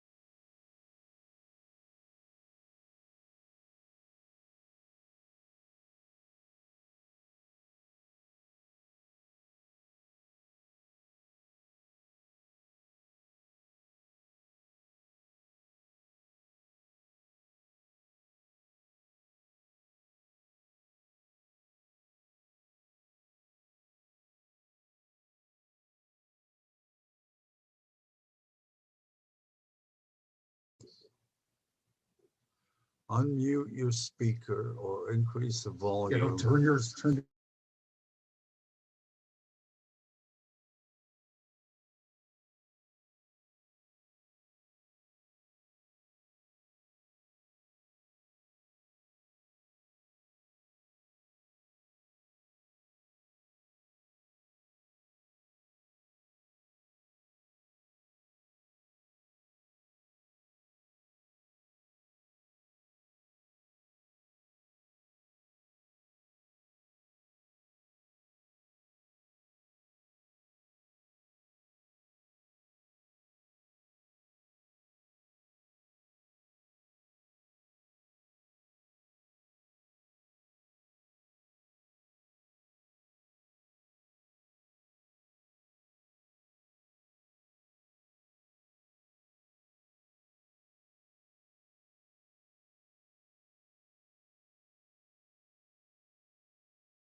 So I think we're all back.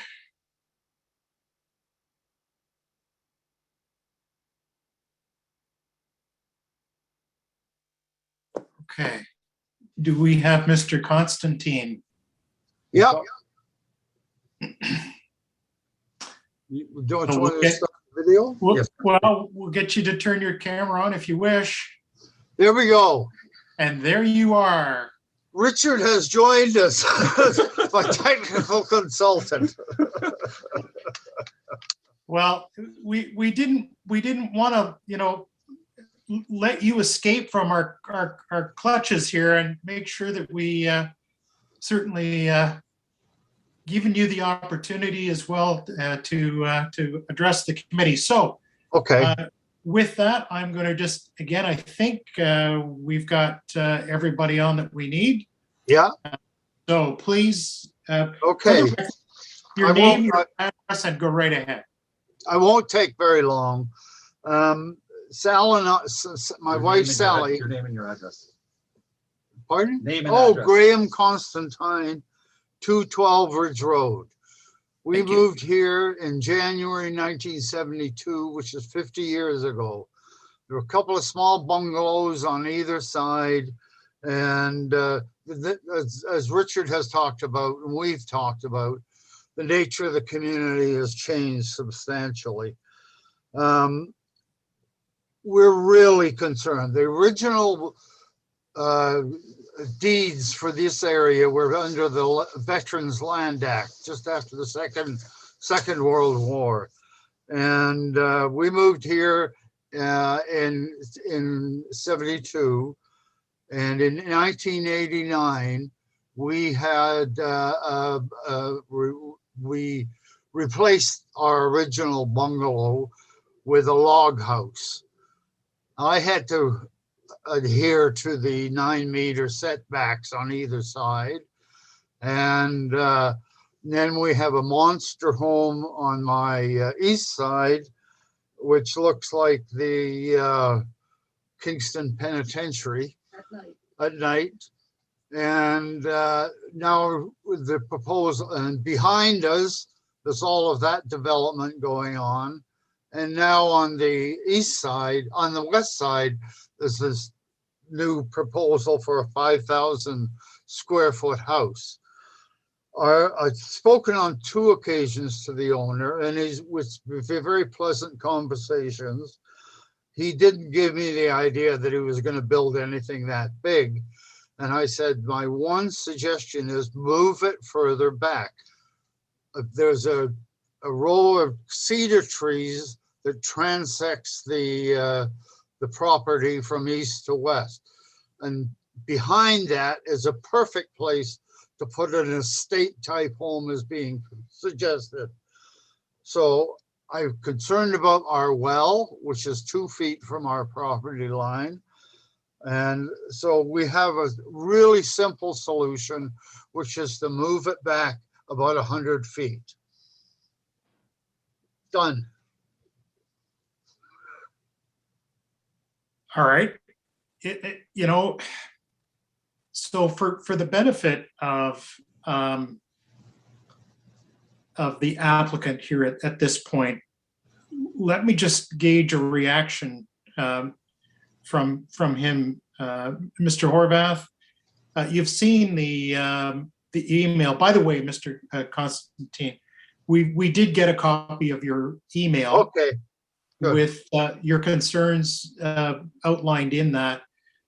And I will probably have some questions for you, but I want to go to the applicant and, just gauge his reaction to your comments first.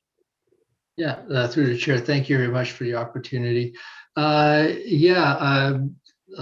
Glad everybody's straightened out here as far as the communication.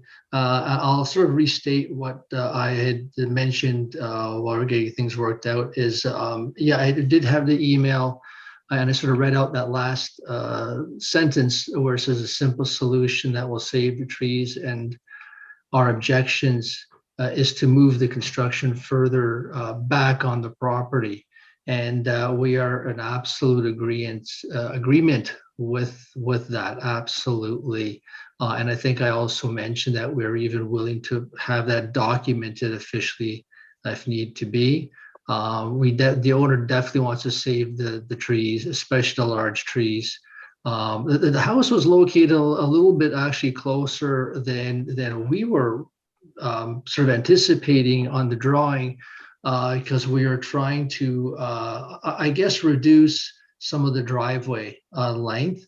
But if the planning was okay with us pushing the house further back and a bit of a longer driveway, yeah, totally, we would love to do that. And I was suggesting perhaps we could even align the house with the neighboring house. Because you don't want to go outside. I get it. I'm in a boring. I'm not boring. I'm in Aurora. I'm in one of those subdivisions. Bathurst and Bloomington area there. But I don't want to walk out either and look next door and say there's walls there. So we're absolutely want to respect your property, your privacy, and your visual, and totally willing to move the house back. Absolutely. That's wonderful. Yeah, happy to do it. Happy to do it. Want to be good neighbors, want to fit in well. Okay, I would. The only thing I would suggest was that line of cedar trees, it'd be behind that, which is probably 75 or 100 feet. And I would have no objection to the existing plan if it were that far back. None. I'd have to go and check the distance. Yeah, I don't know what that is, like how far, to align it with your house. I'm not sure if that translates into the 75 feet. I honestly can't speak to that right offhand. If something like aligning with your house, perhaps if that results in the 75 feet, then yeah. Well, thank you very much to the committee. That's all I have to offer. Thank you very much for your consideration. Thank you very much, Mr. Constantine. I'll just ask you to hold on because there may be some comments or questions coming to you from the committee, as well as Mr. Horvath. Okay, I'm going to start with. If I can, Daniel, can I start with Steve here? Because at our original discussion on this, there was some concern with regards to the history, and there was some information request that Steve made, checking the conditions of the previous severance. So I have no problem, Mr. Chair. I just had a question about procedure, just based on what just happened. In terms of if there's an agreement that things have changed, how does that relate in terms of potentially other items that we're going to discuss, and how does that impact any of them? So I'm just looking for a little bit of guidance, please. So in this case, we aren't dealing at this point with minimum front setbacks, which is what is being discussed. It's shifting it back. So we're not affecting necessarily any discussion on the side setbacks at this point. But I do believe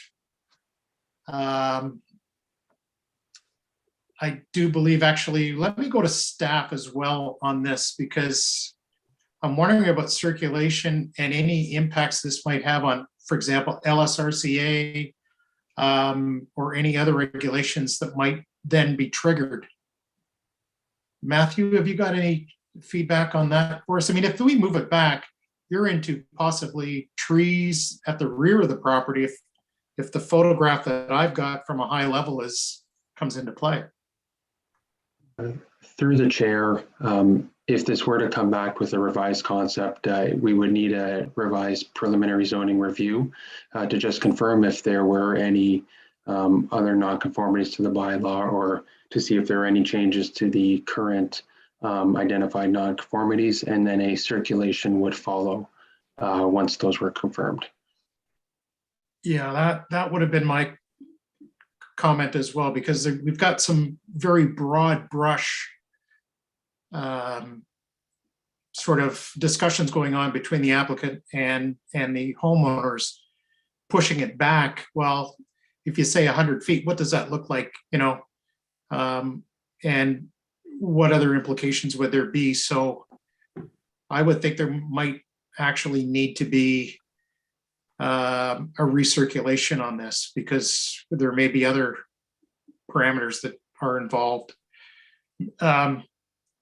Yeah, I would think that we would probably be best to defer and have the applicant review and come back. He's shaking his head in the negative.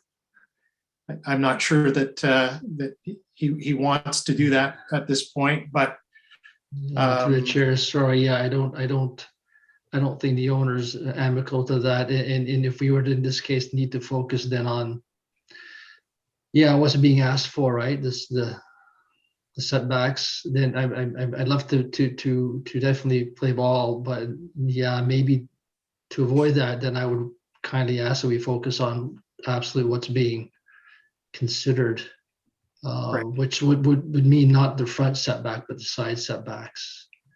Yeah, I don't think the owners really, you know, timing wise, to go through PPR and the whole thing again. We were deferred once already on a technical matter, clerical matter. I'm sorry. yeah, and we haven't even talked about that yet. So I think that's something that would come up in discussions with members of the committee at this point. Let us then, let's move forward on the basis of what we are seeing. Because I think we're going to probably raise some other concerns as we go here.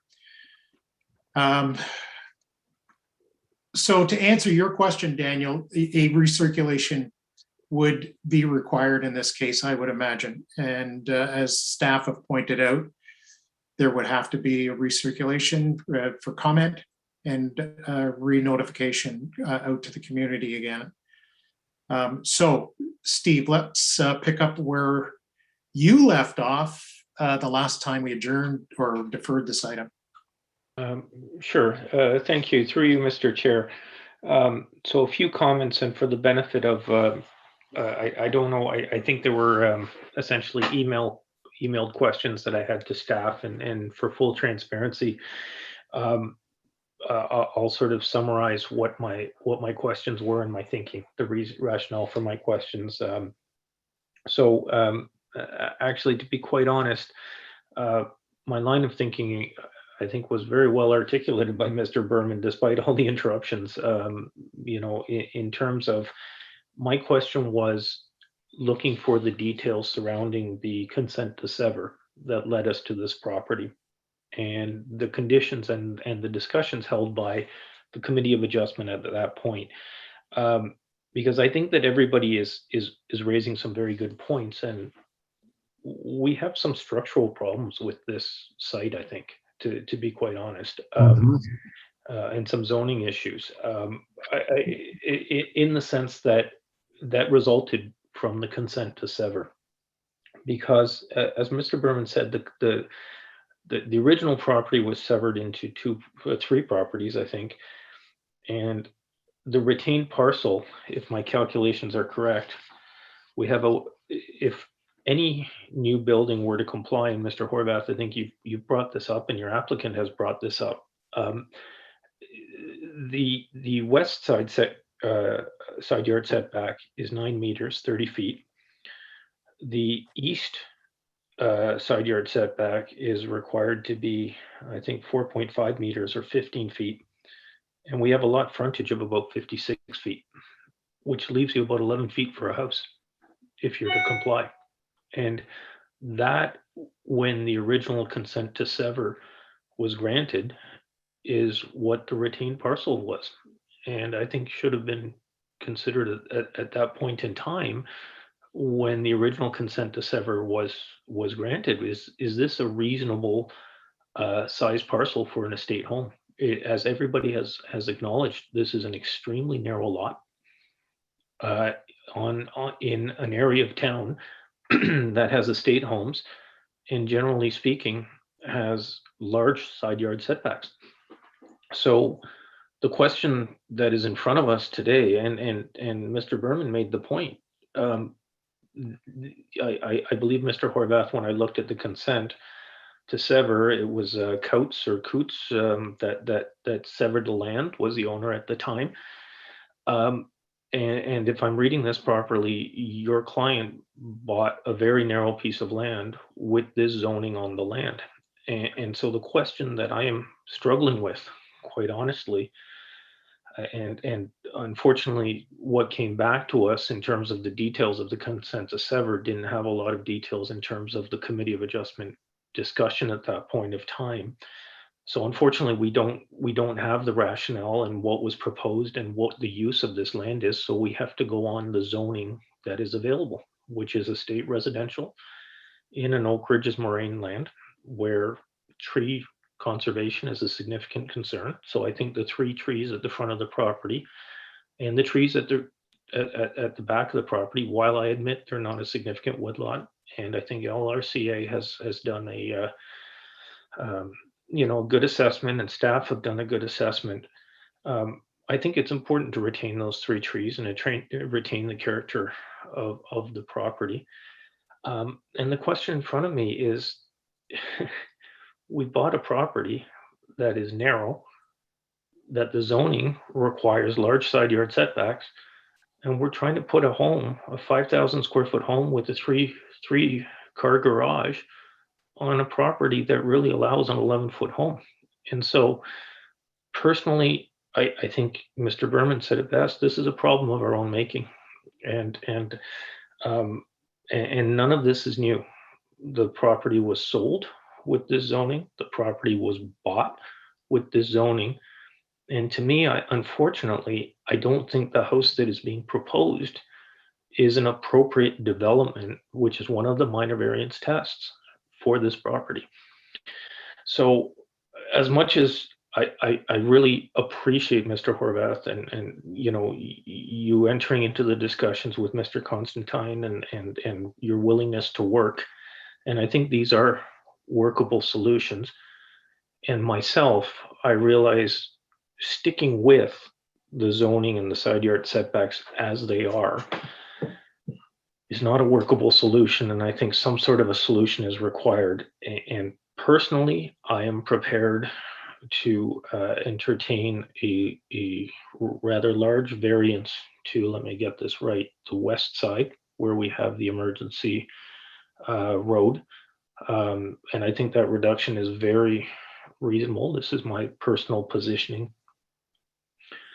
I do understand that we can enlarge the home. I do have an issue with increasing the area of disturbance from 25 to 34%, because at the end of the day, it's a narrow lot, and that is the condition in which the lot was purchased, and that is the coverage. And I will point out one other aspect. The 2 properties that you showed that had those really large homes, I think once again, Mr. Berman makes a very good point. Those are large properties. The properties aren't comparable. So we can't expect a comparable sized home to be built on this very narrow, small property. So while myself personally, I'm willing to go with a very large reduction to the west side yard setback, I am willing to go, I believe it's condition, let me just find this, I'm sorry. There are 4 conditions, that 4 minor variances that are being asked for here. And I apologize, bear with me here. Myself, I'm comfortable with the application A, that the applicant is proposing to construct a 2-story detached dwelling. No issue there. I have no issue with C, with reducing the side yard setback. Myself, I do have issues with B, and I certainly have issues with D, and I would not entertain any reduction in the side yard setback to the east side, which is only 4.5 meters. And I think that is that speaks to the character of the neighborhood and the neighbors. So that's my position. And if the committee, Mr. Chair, my suggestion would be that if we do go forward and entertain a motion and do not defer today, then I would suggest that we vote on the and we have motions on the individual variances being sought today. And so that would be my position, and certainly I'm certainly willing to hear Mr. Horvat's comments with respect. Just before, let's just summarize your position again relative to each individual right. So breakdown. A, you have no problem with. Yes. B, the applicant is proposing 34.3. And your position on B is? Well, I think the estate residential says that the minimum area of or maximum area of disturbance is 25%. I think once again this speaks to the size of the home and the driveway and the 3-car garage, and unfortunately the property that was purchased after it was severed. This doesn't even speak to the narrow nature of the property or the side yard setbacks. This speaks to the size of the home that we are trying to place on a very small property, and we're trying to fit an outsized home in comparison to the size of the property on the property. And so I don't know that we need to go anywhere in terms of that variance, right? So the 25% you would maintain. So I would maintain, or I would entertain a smaller variance there. That would be my position. Okay, and then C, which relates to the west, which is currently 9 meters. You're suggesting, and you know, I apologize, Mr. Chair. My position there is 2.7. I'm very comfortable with, and to be quite honest, as long as there is no damage to infrastructure, there's an emergency road there. If they want to go as close as is feasible to that emergency road, if that helps us reach a situation that makes sense, I'm comfortable with a much reduced side yard setback, whatever that is. So potentially, and I don't know in terms of infrastructure to the road, but as long as I'd be prepared to even go further, and as long as we maintain the side yard setback to the east. So the east is 4.5. Okay. Yeah. Okay. Okay, so I'm going to take some notes as we go through this. Daniel, any questions or comments first, and then maybe on to where Steve is coming from? Yes, absolutely. There's some differences there, so I'll definitely articulate A through D. I will not, because everything that was mentioned by Steve and by Mr. Brenham is in line to my thinking as well.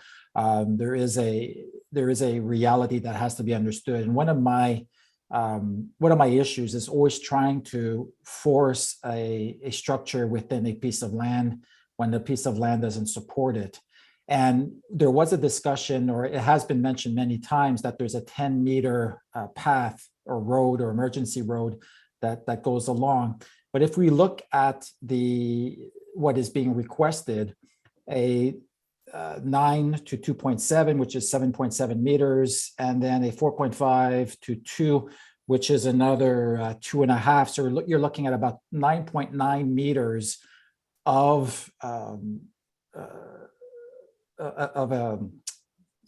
requested change versus the 10 meters. So we were 10 centimeters away from having to request amendments, even if that road wasn't present. We're talking about 4 inches in terms of space, and we do have that 10-meter road that is there. So it's speculative in terms of what if the road was there or not. It is there. And we'd be very close to coming back to the committee with this house without the road. So all that said, I'm a very similar position to my colleague Steve, and I'm actually less inclined than Steve. And if you wish, I can articulate those 4 points at this time. Sure, please go ahead, because what we'll end up doing is we'll give Mr. Horvath an opportunity to comment on the various positions that are coming forward with regards to the application, given the fact that he wants to go through this process this evening. Go ahead. Absolutely. So if I'm looking at A, sorry, Mr. Horvath, if I just articulate the 4 and then the chair will decide.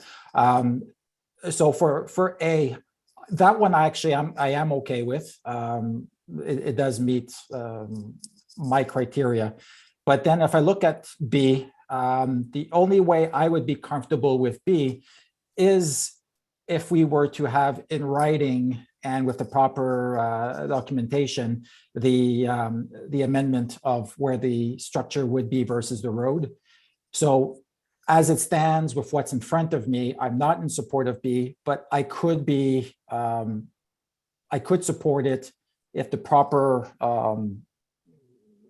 MV was in front of me for in terms of where the building is situated versus the road. Where I differ, or where I'm different from my colleague is C. Yes, that one I am okay with a slight change, a couple of meters, probably up to 5 or 6 meters reduced. So meaning about 4 or 5 meters reduced, but 2.7 for an emergency road, I'm a little bit hesitant. I could be persuaded, but with the portfolio in front of me, the 2.7 is way too tight. And where I'm very much aligned with Steve is that property being so close to the neighboring property, switching it to 2 meters is not something I'm willing to accept at this time. So to recap, A, yes. B, yes, if the proposed discussion that was had earlier with Mr. Constantine was amended. C, it would have to be somewhere in between. And D, no to somewhere in between. Thank you. Okay. David. Just your mic is still muted, David. Okay, David. thank you. Oh, there you go. Yeah, thank you through the chair. I seem to be aligning somehow, but it's in some cases not aligning with my other members. I would say yes to A. I would say B, C, D. I would say yes with conditions. So let me explain, and this will come with questions to Mr. Horvath. For number B, it's talking about the stepped area. Now here I want to understand, does maybe as I'm doing this, I'll be asking if you could allow Mr. Chair, Mr. Horvath to be answering my questions. Does that percentage of 34.3 include the septic beds area, the proposed septic beds, or is just the house? Through the chair, sorry, could I answer that? So my question is, the percentage, the disturbed area of 34.3%, does that include the septic beds, the one at the back of the house, or is just the house and the driveway aspects of it?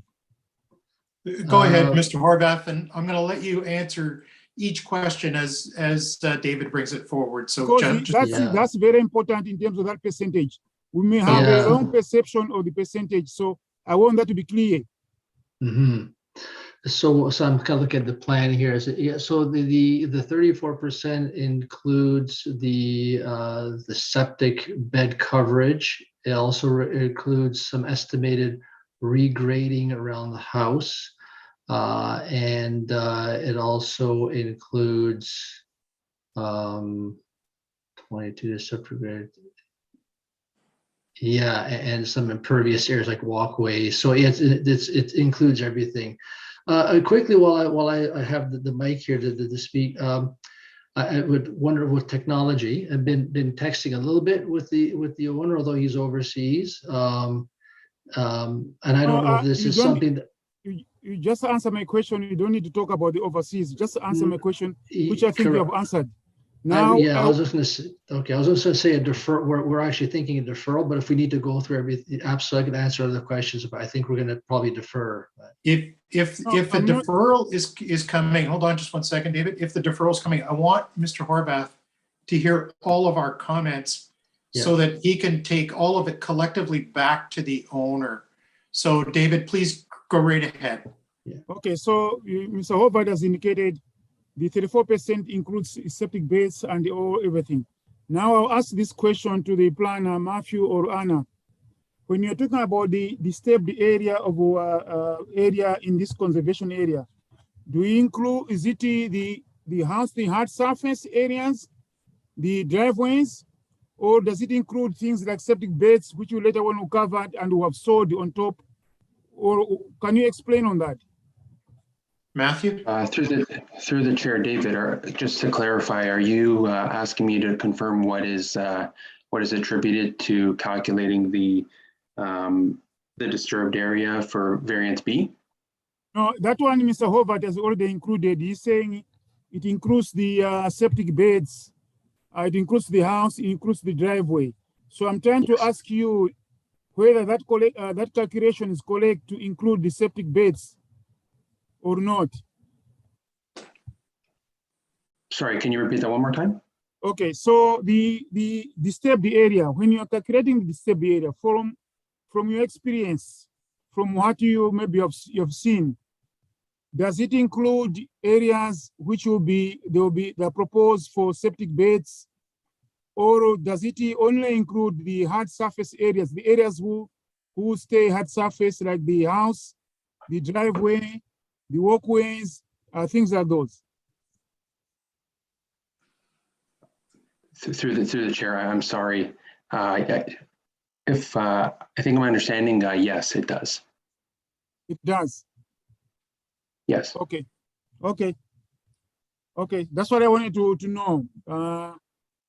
Because there are cases where you got the French drains, you got the infiltration trenches. They get the disturbed, but they're always important for increasing infiltration. Okay, so I wanted to understand that. Then the other aspect which I wanted is a comment, is that there are disturbed areas here, but what I'm seeing is that the applicant has done some, what I would say, conservative measures, where he has put permeable pavers, whereby it increase infiltration. So you talk about the driveways, the other areas, they are there. From my experience, the reasoning sometimes in the disturbance is sometimes replacement of those areas with impervious areas, whereby the increased runoff, they don't encourage infiltration to the ground. Here, yes, they are being disturbed, but you have got pavers all around the house, on the sides, which are actually increasing infiltration, which is the low impact development, which are actually measures which are required, and they're always good for the environment.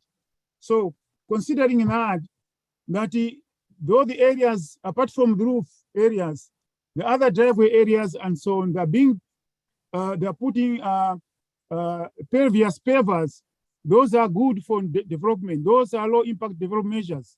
So with that, to me, number B, even though the percentage looks big in terms of being disturbed, but the point is that they'll still be good for infiltration of water into the ground. That's I'm looking at it. So based on that, I would support number B, though the percentage here in terms of the look of disturbance being large. Now, number C, I would say number C, because it's near the emergency. The emergency is not a public road. It's something which will occur only during emergency. I would even wish to allow to reduce that 2.7%, 2.7 meters, but increase, take that from that side west, but put it onto the east to make the east, which is near somebody's house, which is near the well, to be a bit wider. And then they reduce the 7.2, 7.5, which is a west setback, to be even less, because the vehicles there will be moving, if at all, maybe twice or 3 times a year, maybe more, depending upon what's happening on the subdivision. It's not every day. But on the other side, on the east, you've got a neighbor who'll be there every day. Who'll be there every day, 24 hours. While on the west, it's not. It's just an emergency.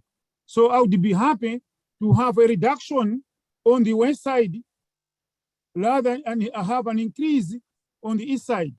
So in other words, if you have on the west side maybe 2 meters, and you have on the east side 2.7, to me that would be better balance, because the owner to the east will be there always, will be affected always, rather than to the west is just during emergency. It's just an emergency vehicle. Anyways, it's not a person, it's an emergency vehicle. So that's the other point. So the other point of the add is, if we would factor in the proposal by Mr. Constantine of reducing, putting the house backwards, moving back the construction 100 meters, 100 feet, which is equivalent, just for the sake of others, it's 30.45, 30.8, okay, 30.5 meters. That's how it is.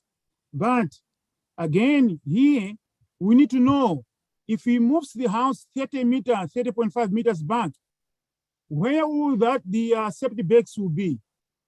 Will that affect the other trees at the back?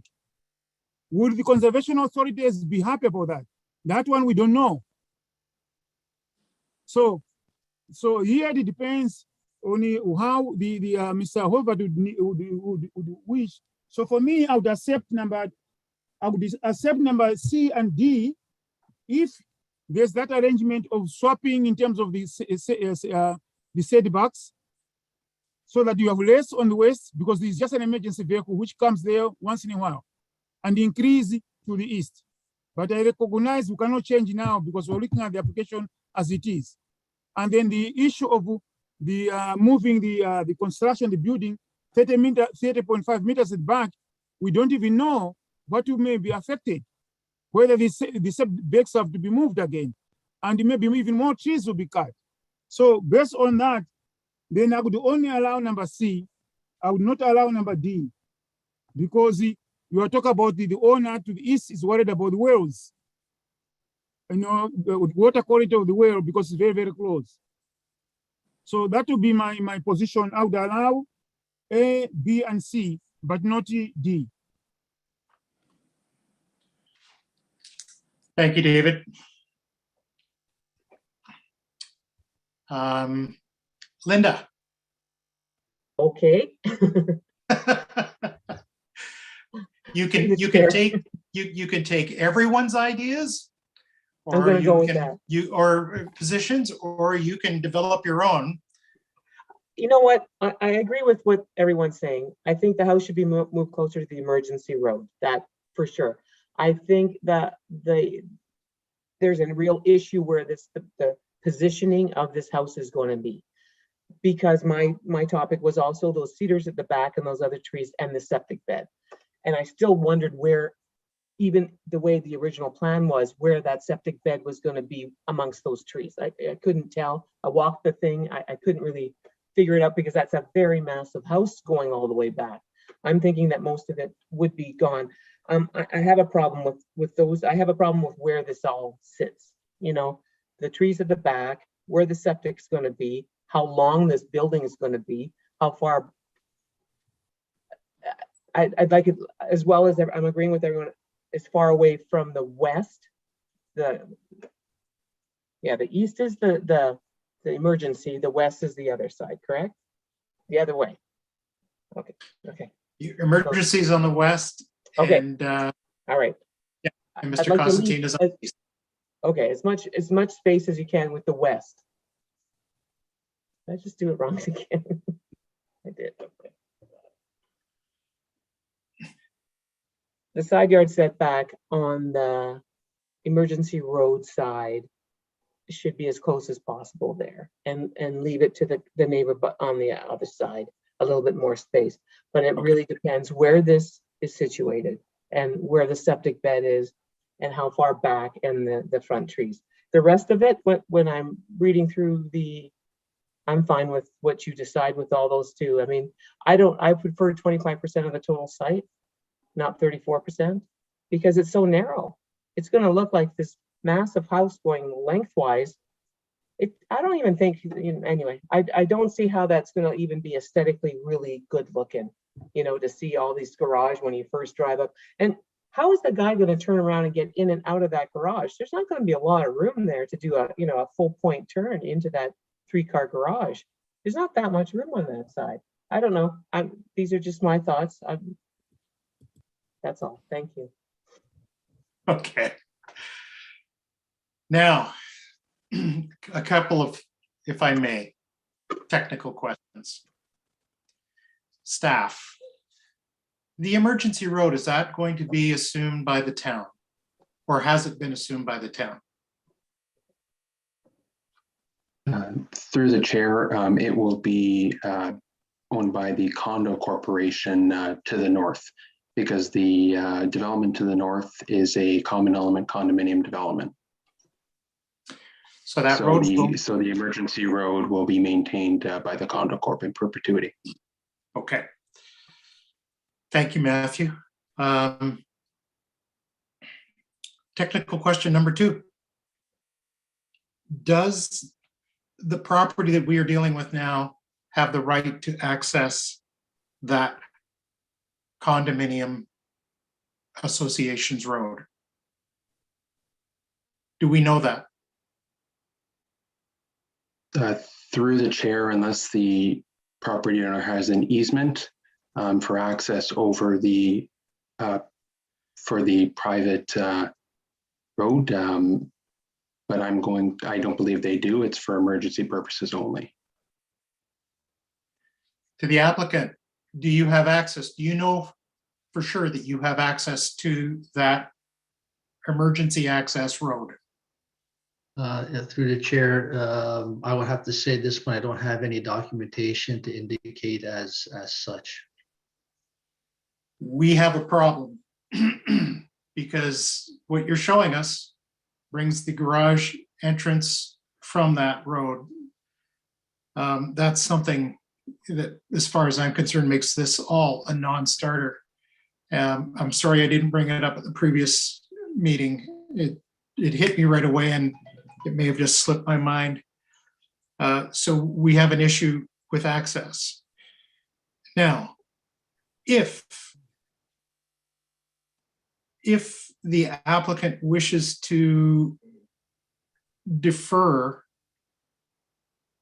which I think at this point in time would be my suggestion, a follow-up suggestion then would be, I think you should probably reorient the house back to Ridge Road, even if you have to push it back, and bring your driveway out that way, because you can orient the house with your garage back to Ridge Road and basically leave the house as it oriented the way it is. You're just taking the driveway and bringing it out to Ridge Road. That solves a multitude of problems from my perspective. Sure, okay.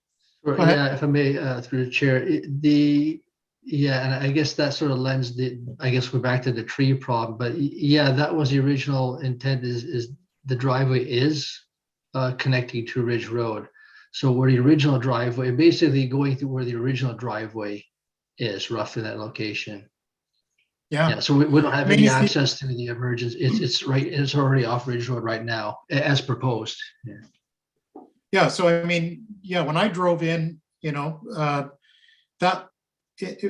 the current house sits now, relative to the neighbor, to Mr. Constantine, if you had to, because of those big trees in the front there, if you had to move it back, you'd be pushing it back and it would probably, those garages would line up with the back of Mr. Constantine's home. You're already in a disturbed area there. I've got an air photo up that was taken.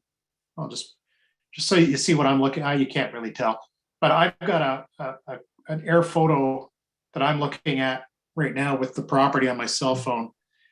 And when I look at that, I can see that you would end up with a way to widen the driveway as you get closer to a garage door there. So turning the garage 90 degrees back to Ridge Road, I think solves a multitude of problems, given the fact that we don't know whether you've got access to that private condominium road. That number one. Number two, at that point, I would support what my colleagues are saying. You know, if you're looking at a reduced setback, I'd much prefer to see the orientation pushed to that private road. You're not going to see very much activity on that road at all. And I would like to see you, when I look at the size of the septic and your note, because that's an engineering assessment that you've got right now. Even your note on the site plan says estimated septic size to be confirmed upon design by engineer. So you've put out 350 square meters, but it could be substantially more, or it might even be less. So what I would suggest that you do there is have a look at that. The table that you did provide, by the way, does take out some of the areas that are not included in the disturbed area, and the table is pretty clear what you're using to calculate that. So I would think that we would, based on what I'm hearing and my position, would be I'm okay with A.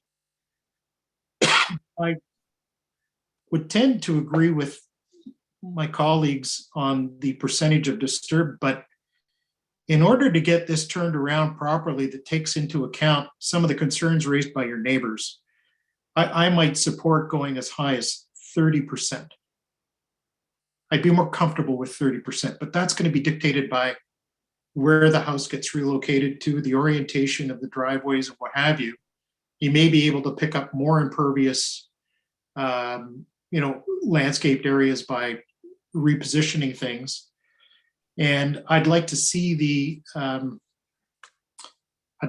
that setback on the east side, somewhere closer to, Daniel, you mentioned 4.5 meters. Yeah, I wouldn't mind seeing it closer to 4 meters. I think that's a number that I'd be more comfortable with because of the fact that your neighbor has a well that's extremely close. And maybe they can help you with that and show you where that well is actually situated, so that any way that you can help avoid that, I think would be a big plus. And with that, I would suggest to you that maybe requesting a deferral at this point, if you have spoken to your client, that would be the request that I think we would all entertain moving forward. So, Mr. Horvath, I'll just throw it back to you, and you can come back and suggest to us, what you're hearing and what you think you might be able to work with. And then if you do want to request that deferral, we'll be happy to entertain that. Yeah, thank you through the chair.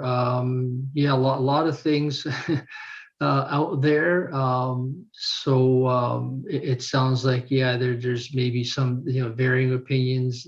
There sounds like there are some workable solutions, but it is back to the drawing board. It sounds like to hopefully build something on this site. 4 meters setback. I mean, the house itself right now, is 3 meters. The garage is 2 meters, so the house is but the house is 3. Can we go with 4? I could probably entertain something like that. Maybe it'll result in a smaller house. Yeah, I would, if it's possible, and I don't know if minutes have been taken to some of these ideas, but perhaps if they can be reflected in some sort of meeting minutes that we could take to the owner, then a deferral seems like the most reasonable thing to do. So we could take this information back, and then I'm not too sure what happens from this point if we have to go through a PPR again. Sounds like we would. You would. Yeah. Okay. So redo the whole process, basically. That's correct. Yeah. Okay. Because you may end up with some comments from Lake Simcoe Conservation Authority, because we are in the within those conditions, and I think what we can ask is that perhaps Prashanthi, I know that you prepare the minutes.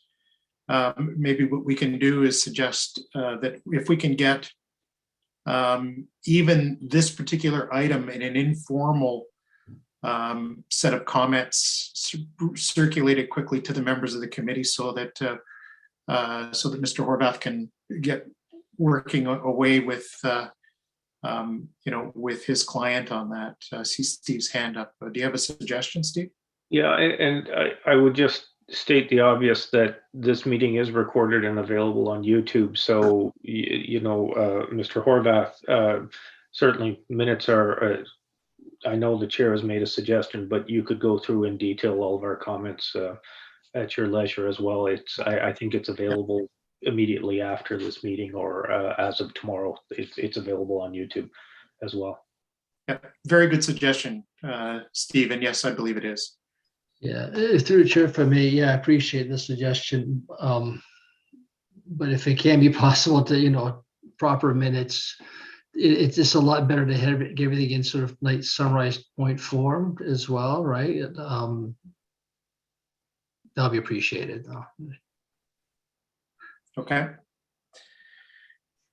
So we have a request from the applicant to defer this item for further revision and review.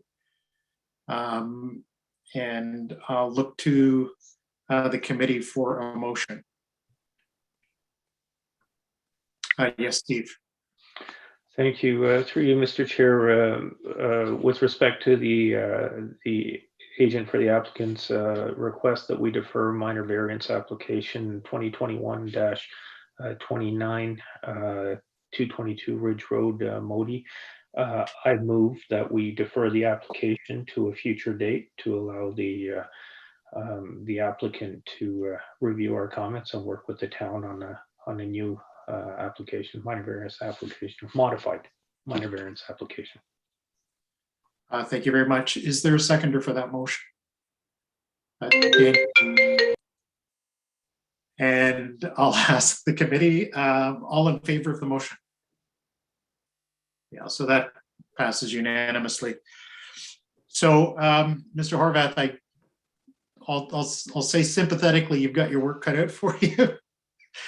But I think you do have some very good suggestions, and you also have some information, I think, from your neighbors that I think, in particular, Mr. Constantine, who has made some suggestions that I think would also help them be more comfortable with what you would be coming back with as well, Mr. Berman as well. So I'll thank both of them for their time and their the comments and suggestions. And I'll suggest that perhaps if staff are in a position to expedite the preparation of our minutes, that be done. We normally don't receive those minutes until the following meeting officially.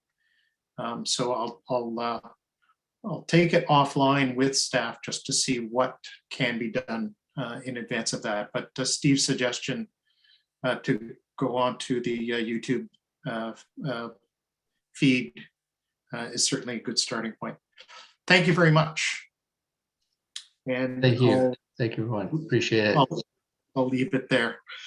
So moving on, we are at new business, and I'll look to the committee or staff for any new business. Seeing none. Anything new from staff, either Anna or Bushanti or Matthew? For you, Mr. Chair, nothing from me this evening. Thank you. Thank you. All right. So with that, I am going to ask for a motion to adjourn. Stephen, all in favor? We are adjourned. I believe